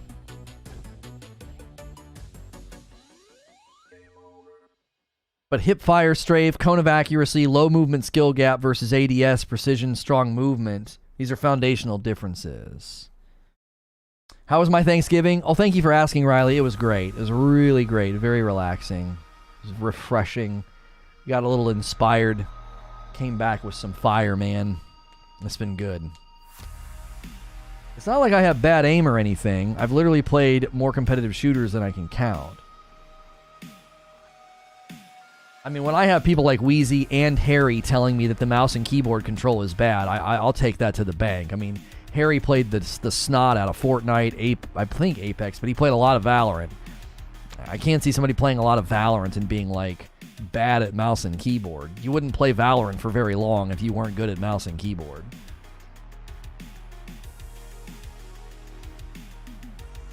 You want Halo to not be Halo, it sounds like? No. I don't hear that. I hear people saying you brought this game to PC and the mouse and keyboard controls are bad. That's what I hear. Listen. Quit making me invoke this game, but Destiny was a controller-based game, a 30 FPS controller-based game that got ported to PC and had amazing mouse and keyboard controls and support. It ran great mouse and keyboard. Nobody was asking Destiny to become a different game by being like, well, we gotta have good mouse and keyboard support. Nobody was asking it to become a different game. They brought Halo to PC.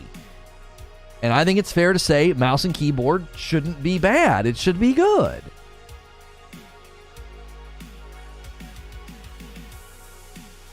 Sounds like to me they want to sell more Xbox controllers. Improving mouse and keyboard for Halo while leaving controller alone doesn't hurt controller. Mouse just feels off. Right. What's so bad about mouse and keyboard in Halo? I mean, Wheezy can attempt to encapsulate it. They just say that it feels terrible. It doesn't feel good. There's something. Look at the stats too, by the way. The accuracy stats show that mouse and keyboard is bad. They're less accurate. They're less accurate than a controller player. That's crazy. Like we said a lot on topics today, if you're going to do a thing, you have an obligation to not do it poorly. Yeah, like I literally haven't said a word about aim assist or anything for controller. No, yeah, I've never heard any. Most of the debate is that it feels like garbage. It just feels poor, and they're not wrong when you look at the actual accuracy stats. Mouse and keyboard should not be significantly less accurate than controller. They should at least be in proximity with each other.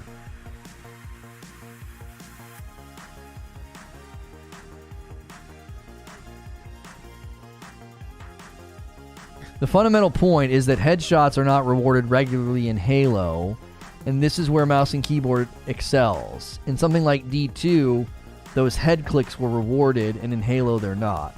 Well, they're rewarded in Halo after the shield is down. Tracking and strafe movement is the hard part on mouse and keyboard. Yeah, and that shouldn't be a barrier because strafing and counter-strafing is fundamental to CSGO and Valorant. So strafing and not ADSing shouldn't be a barrier for mouse and keyboard players. I got decent at Valorant.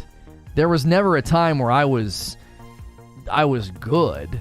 I don't think you would ever describe me as being like good at Valorant, but I got pretty decent, and the strafing and counter-strafing in that, I think if you got good at that, non-ADSing, strafing, counter-strafing, if you got good at that and brought that skill set to Halo, it shouldn't be a problem at all.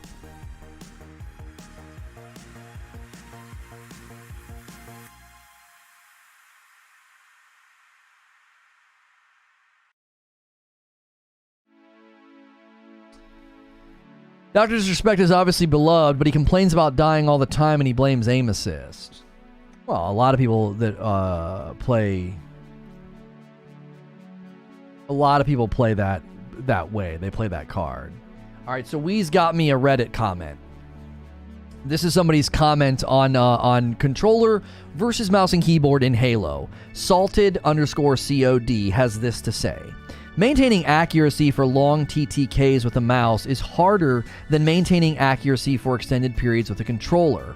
Mouse and keyboard excels at quick target acquisition and has a much wider skill gap for tracking moving targets. That's why mouse and keyboard seems so insane in a game like Valorant. You can flick right to someone's head and tap out 1 to 2 shots quickly for a kill. Controller is the opposite.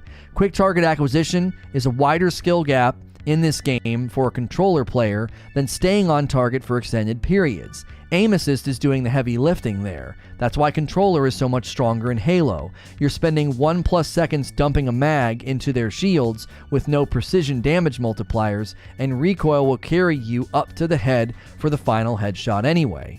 This game's sandbox is just punishing for mouse users. The strengths of a mouse are limited to a narrow set of power weapons. Sure, I can get on a target quick, but that 10% average accuracy drop equates to TTK reductions significant enough to completely undermine the head start. Yeah, I think that's a pretty good breakdown.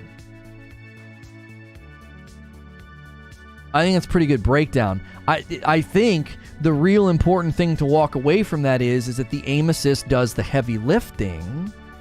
Aim assist does the heavy lifting when you're trying to keep on a target for a long period of time.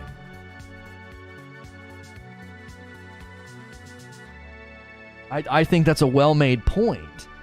And so what typically creates an advantage for a mouse and keyboard, it's just not advantageous in Halo.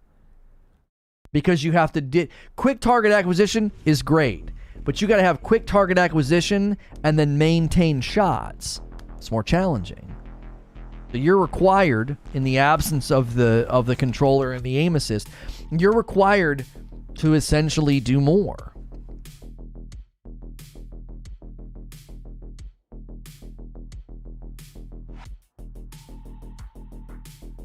Totally willing to admit I'm wrong on this one. The Reddit post Lono's reading sounds much more correct than my points. Mouse and keyboard and controller both feel nice in Overwatch. Mouse and keyboard, I feel, have an advantage in this situation.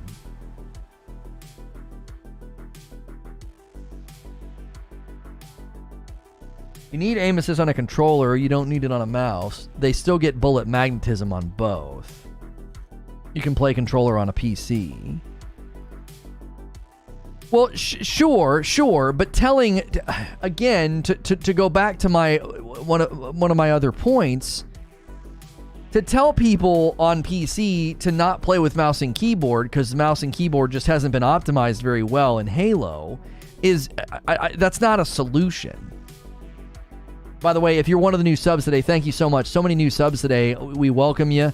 If you feel like throwing in on the poll or talking in chat, feel free. We do a talk show.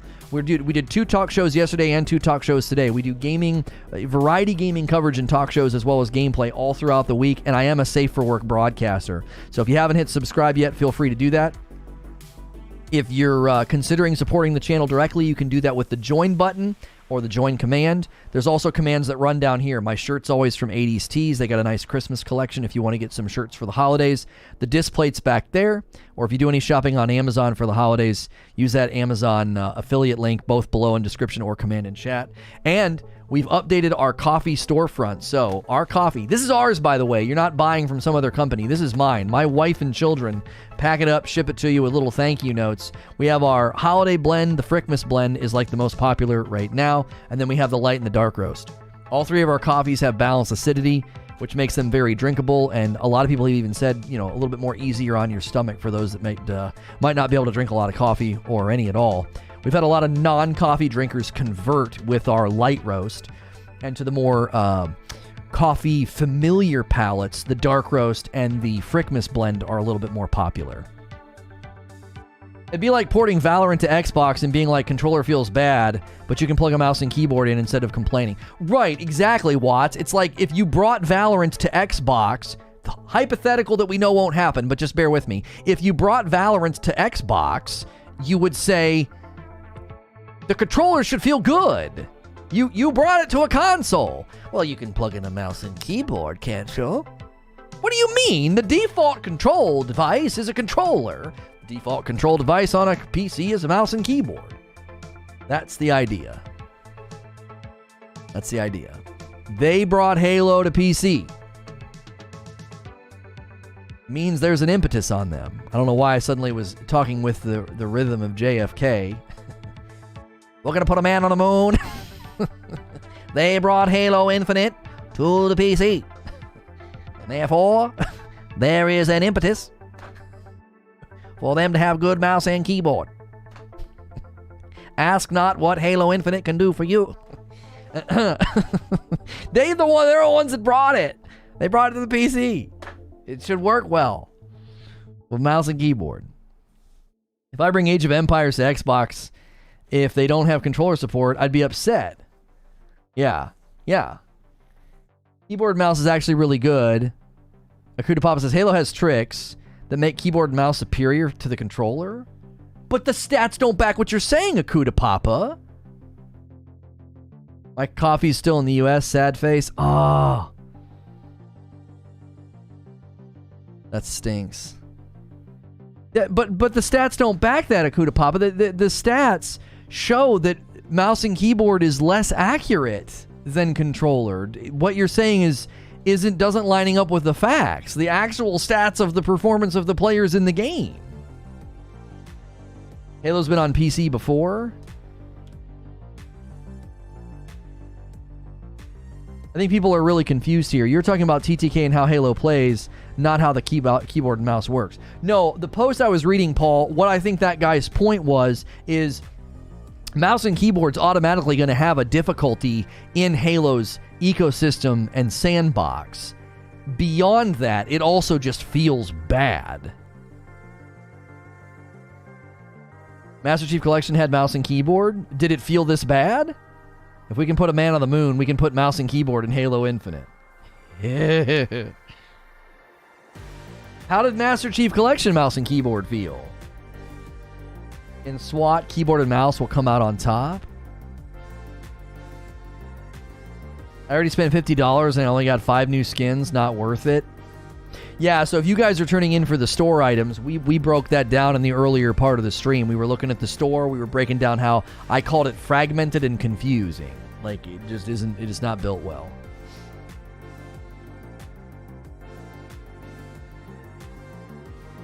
It's just not.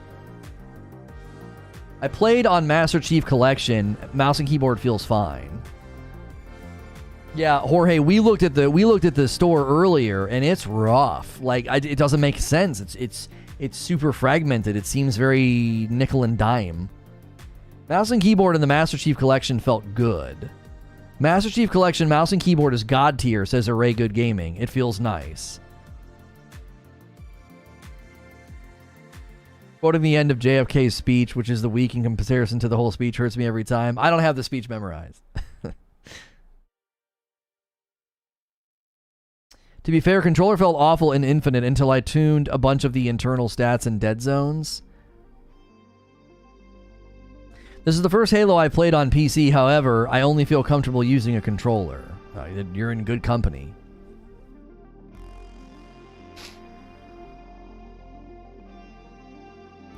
You wouldn't use a spoon to eat a steak, figure it out. But if I went to a restaurant that grilled me a steak and brought out a spoon, I'd be like, what are you doing? Give me a steak knife and a fork. You're the one that brought me to steak. They're the one that brought Halo to the PC.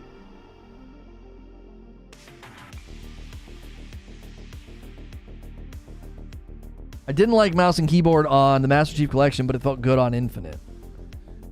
My son says keyboard was good, says Sally. The stats just don't lie, though. The stats don't look good. The mouse and keyboard is way lower on accuracy compared to controller. Kuda Papa says that's because people don't know the tricks. For example, the swipe meta. If you swipe a sniper over a head, you can be 0.5 to 1 inch off the head and still get a headshot.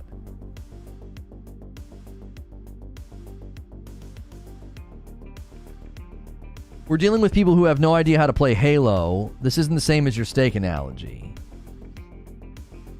I actually didn't mind mouse and keyboard. I ranked gold 5 with it. Gonna have to try controller when I get home.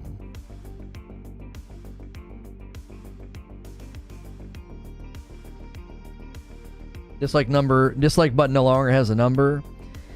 Yeah, I might have to do a follow-up video on that. Apparently they ignored feedback on removing it, but I think they had their own internal reasons for doing it, and they didn't really care about our feedback.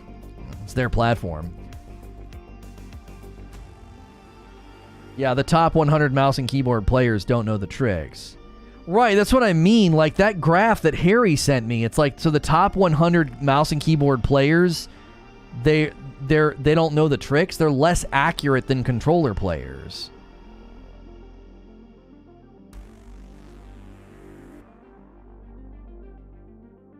I ranked Diamond with mouse and keyboard, says Wheezy, and it still feels like crap.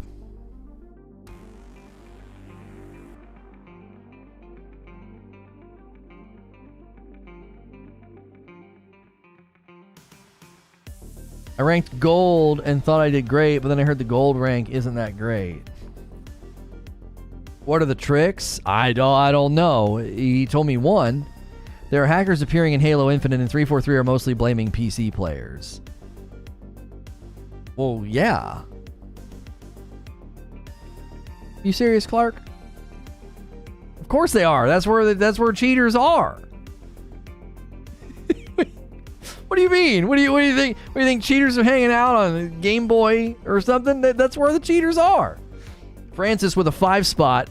That's not what Lono can do for your tip, but what your tip can do for Lono. Thank you, Francis, for the $5 tip.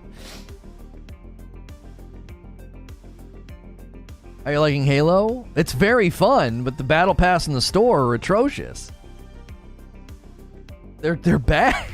They're awful. We looked at the store items today. They're a joke. It's so bad. It's so poorly put together.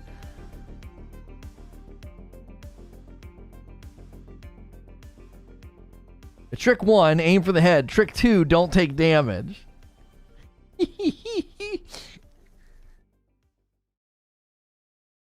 I got the diamond on controller, says Wolvie. Have only been playing Trials for the last year and a half. There's no secret to this game. You have to hit your shots and know when to run and know when to team fire. But Wolvie, the stats, the top 100 mouse and keyboard players landing significantly lower in accuracy than controller players. Like when this was first brought to my attention, I said, that makes sense. It's a controller game. It's a controller game. But then the more I analyzed the feedback, people were like, it's not just that it's a controller game, it's that it actually doesn't feel good on mouse and keyboard. Now, there's people in chat saying it feels fine, and there's other people saying that it feels poorly. So that gets subjective, which is difficult to interact with. But in the objective, in the measurable, there does seem to be a problem with mouse and keyboard in Halo Infinite. Even if you like it and think it feels fine, the stats seem to be indicating that there's an issue. So, as we said, as we referenced Destiny 2, like Destiny 2 doesn't have that problem. They brought Destiny to PC and mouse and keyboard went fine. In fact, mouse and keyboard is insanely strong in PvP. So I think it stands to reason to be like, okay, this needs to be investigated. Of all the things they've gotten wrong and kind of messed up, I think it's fair to say, hey, you guys might want to take a look at your mouse and keyboard optimization, because it's not looking good. Link the stats, please. Somebody sent it to me. I think it was on Reddit. I don't have them. I'm not making it up. I think you might have to go to Reddit to find it. Mouse and keyboard players want input advantage? No, I don't think they're asking for input advantage. I think they want it to not be terrible. Because I think the argument right now is it feels terrible, and the accuracy disparity is proving that it's not in a good place. Don't blame the PC players for cheaters. Xbox players have mods for their controllers to make their guns fire faster than the average man. There are cheaters on all sides. Homie. No. Guns in Halo can only be... I don't think these guns can shoot faster. Don't they have a limited fire rate on the guns? So even if you get a modded controller to go crazy with the fire rate, that worked in like Modern Warfare 2. I don't really know if that works anymore for most games. Don't they limit the max fire rate of a weapon? So that you can get a weapon and turn it to turbo, and like it's not like your sniper rifle is going to go... It's not going to do that. Aimbots and wall hacks are generally the most common cheat seen in gaming, and that is a PC thing. No one's blaming PC players. The PC arena is where most cheating exists. I think you're attempting to take it not attempting to take it personal. You seem to be taking it personal. Like, well, don't blame PC gamers. Nobody's blaming PC gamers, but the PC arena is typically where cheats live. Cronus works on Halo, but Cronus is going to help with some things. But generally, what was showing up, what I saw, we were seeing it was aimbots and targeting through walls.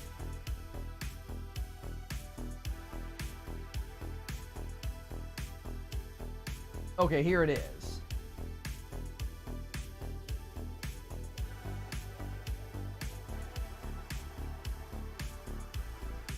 Let me get out of the game here. Let me pull this chart up for you. Okay. Okay. From the oh golly, that's bright. Okay. So, I gotta turn my monitor off.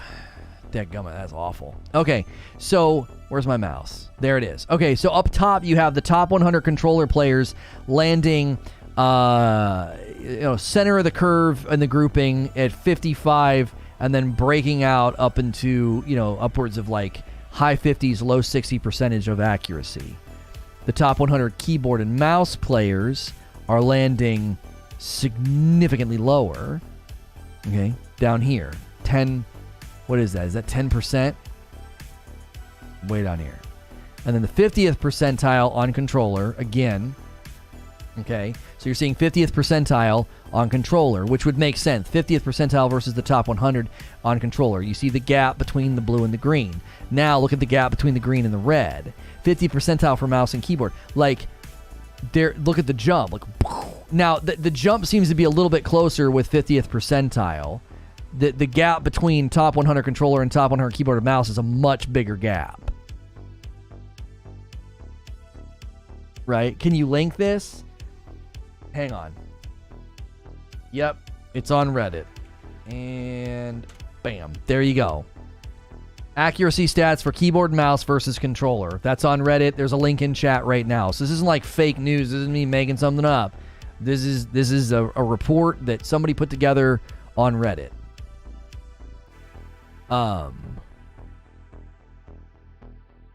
Okay. So to me, this, we can't blame all of this on aim assist. Wouldn't the top 100 controller players be Halo pros who have been playing for 20 plus years? A lot of the Halo pros are in the top 100 keyboard mouse number as well. You understand? Like, you're not wrong, Kaganeko. That could be why the 100 controller players is just way out there, but wouldn't it stand to reason that your top 100 keyboard and mouse players would be close behind, if not right there with them?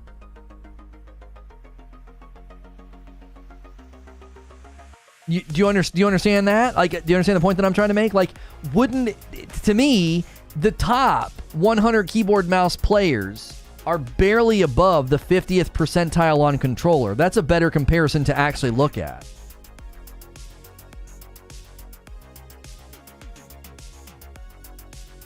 Like, look at that. Look at the top 100 keyboard and mouse, barely ahead of 50th percentile. Yeah, Wheezy and Eugene just made the point that I just made. Stream delay. It's the closest of the 50th controller to the 100 mouse and keyboard. Top 100 mouse and keyboard is basically the same realm as the 50th percentile. Yeah, forget about top 100 controller for a second. The top 100 keyboard and mouse players are clustered around where the 50th percentile controller players are. You know, that has to be a little bit alarming. Like, wait a minute. that can't be how it works. Yo, what's good, Lightleap? Now, some of this could be accounted for what that post that I read talked about, that like aim assist is doing the heavy lifting because with a slower TTK, with TTK that's not super fast, you got to maintain shots on body, and aim assist is going to help with that. But the literal top, these are the top 100 mouse and keyboard players, are barely getting, they're basically the same as the 50th controller percentile. Like, look at the grouping. Ignore the black line. Look at the groupings.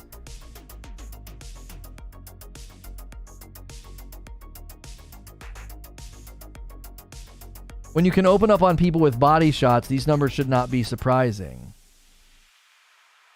How do you figure?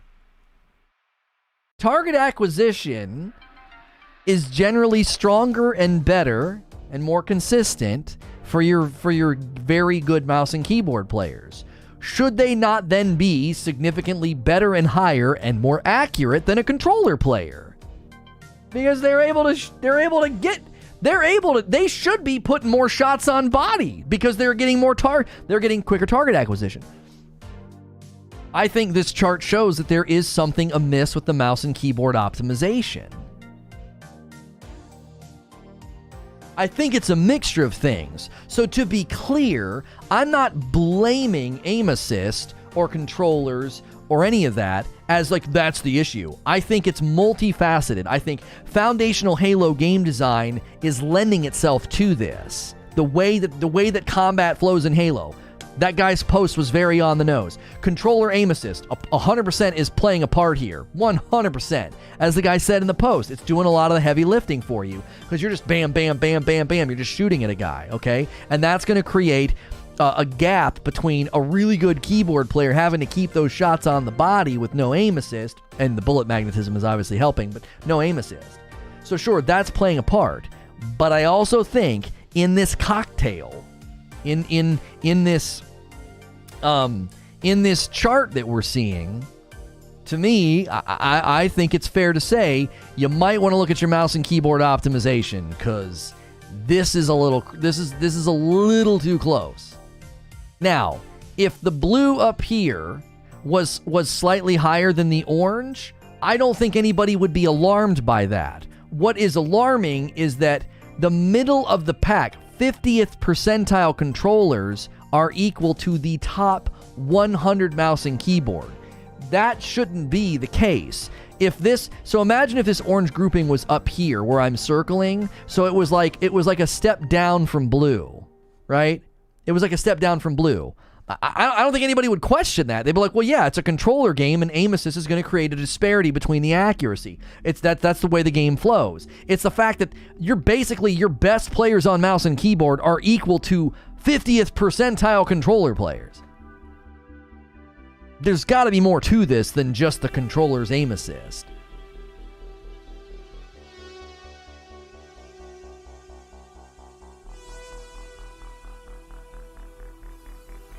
I'd say precision accuracy, yes, but body shots suffice for most bullets, and aim assist is perfect for body shots, which brings the mouse and keyboard down compared to controller. But why? Why can a mouse and keyboard player not get consistent body shots? Why would they be so close to the accuracy of 50th percentile controller players?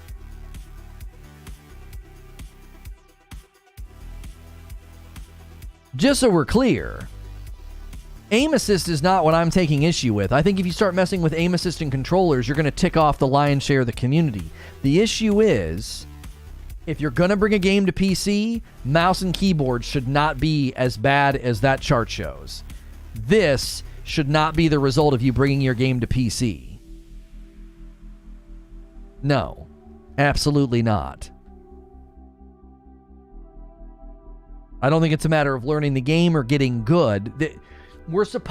You expect me to believe that the top 100 mouse and keyboard players in Halo Infinite, they need to learn the game or adapt or go play quick play. Just platitudinous drivel. You're not saying anything. These are the top 100 mouse and keyboard players, and they apparently aren't at your level.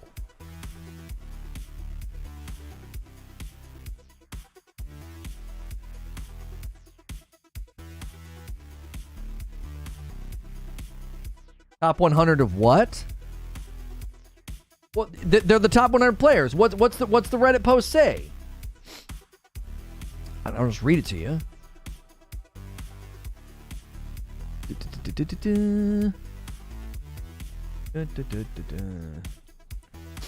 Where'd they get Reddit's accuracy stats for keyboard, mouse versus controller? Power. So they don't have any commentary. I would assume it's the top 100 players. Like these are the best players. These are the ones with the best stats. Okay, here's how I got the information. I went through the Halo tracker and gathered accuracy stats for the top 100 players in the mouse and keyboard controller only playlist.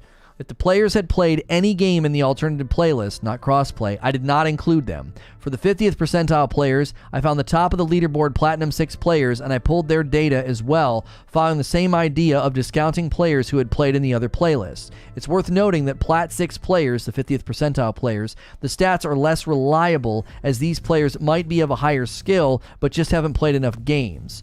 The difference is the median accuracy.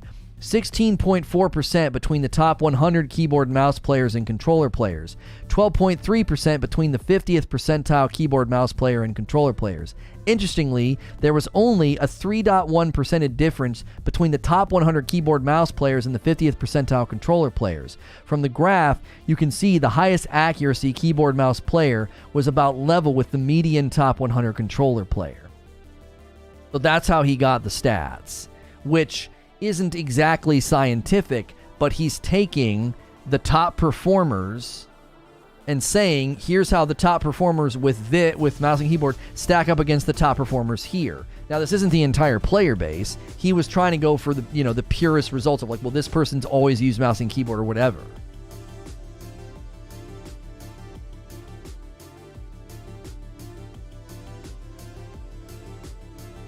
We're trusting some Reddit kid 2 weeks into ranked matches on a brand new game full of brand new players. Top 100 means nothing.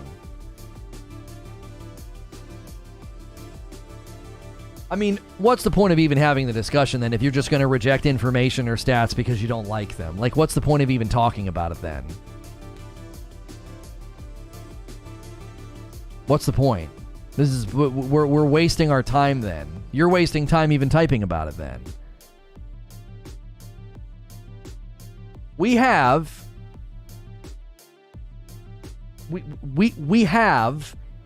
players saying that mouse and keyboard doesn't feel good.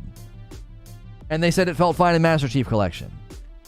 We have a guy who ran stats on a tracker that says, the players that are performing well with mouse and keyboard, here's where they're landing on a cluster and a grouping. Here's where people in these other playlists are landing on a cluster and grouping. So we've got feedback and some stats. This isn't concrete. This isn't 343's not saying this.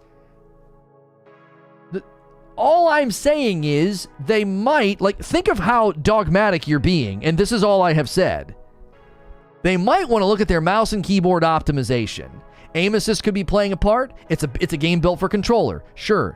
I granted all those points, and I said I still think a part of the cocktail and the part of the mixture here is mouse and keyboard optimization. And you are dogmatically rejecting the guy's post, the stats, and basically the discussion. Why? I feel like you're a controller player that's butthurt, to be fair. That's what I think. Nobody said anything about keyboard and mouse aim assist. Nobody said anything about controller players crutching on aim assist, but you're so sensitive to the subject that just the inkling of the idea that maybe keyboard and mouse needs a little bit of help, it's like you're worried that that's what we're trying to say. I'm not saying that. I've not once, nobody once has said aim assist on controller is the problem. They're like, it feels bad. Mouse and keyboard feels bad. And then the stats seem to indicate that something might be off. You said it should be better because they brought it to mouse and keyboard. It should be better. When I say it should be better, I'm not saying it should be better than controller. You're misconstruing my words. If you bring your game to PC and your community is saying that the mouse and keyboard doesn't feel good, the impetus is on you to ensure that it feels good. I've not once said that it should be better than controller. You're putting words in my mouth or misunderstanding my point. So to be crystal clear, I have only said that if you bring your game to PC, mouse and keyboard should be optimized, it should feel good, and for frick's sake, your top 100 players should be able to hold their own with probably close to the top 100 players on controller. They should be close. I'm not saying neck and neck. I'm not saying one should be higher than the other. They should be a little bit closer than they are if that guy's stats and his research are to be trusted even a little bit.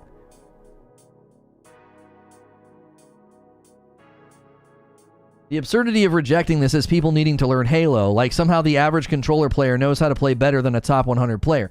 Right, he pulled stats from people that are playing well on keyboard, and he's like, the accuracy stats are just really low.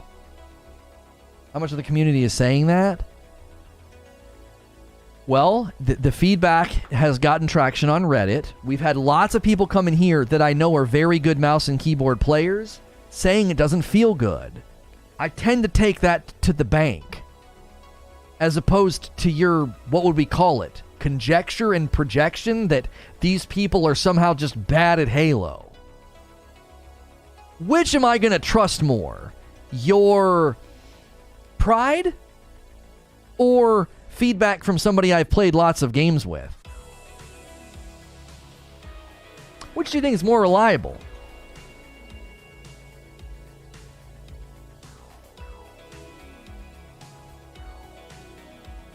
I think it should be better too, but I don't agree that this is early into the game. We can rule out the nuance of a game and its learning curve.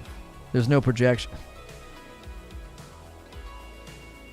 It's about how a game feels, dude. It's about how a game feels. The first time people played Destiny mouse and keyboard, nobody was like, you know, oh, it's bad, it's terrible. It's like, oh, this feels great. Anthem, brand new IP, and people said mouse and keyboard doesn't feel good in Anthem. And what'd they do? They pushed out a mouse and keyboard optimization patch. That's a brand new IP. And nobody said, it's a new IP, there's just a learning curve. You clearly... No, nobody said that. You know when something doesn't feel right. You know when you're playing a platformer and it just doesn't feel right. Something's off. So, no one here today, not once, went down the pathway of being like, why, aim assist is too strong. Mouse and keyboard should be able to complete with controller. They were like, no, mouse and keyboard feels like crap. And some guy ran stats, and mouse and keyboard just doesn't seem to be doing that well. That's all we've been saying. What other mouse and keyboard FPS does Microsoft have? Oh, I couldn't. They didn't publish Titanfall, did they? I mean, Respawn made it. 343 is making it. I mean, Microsoft's just paying the bill. We got to land the plane. This was a great show. This was great discussions. I appreciate all the disagreement. I really, really do. Today has been stellar. We covered Cyberpunk. We covered Halo. I love the variety. I love the vibe. Obviously, we're taking a bit of a break from New World because not much is happening. That's a game we can, circle back to and touch down on.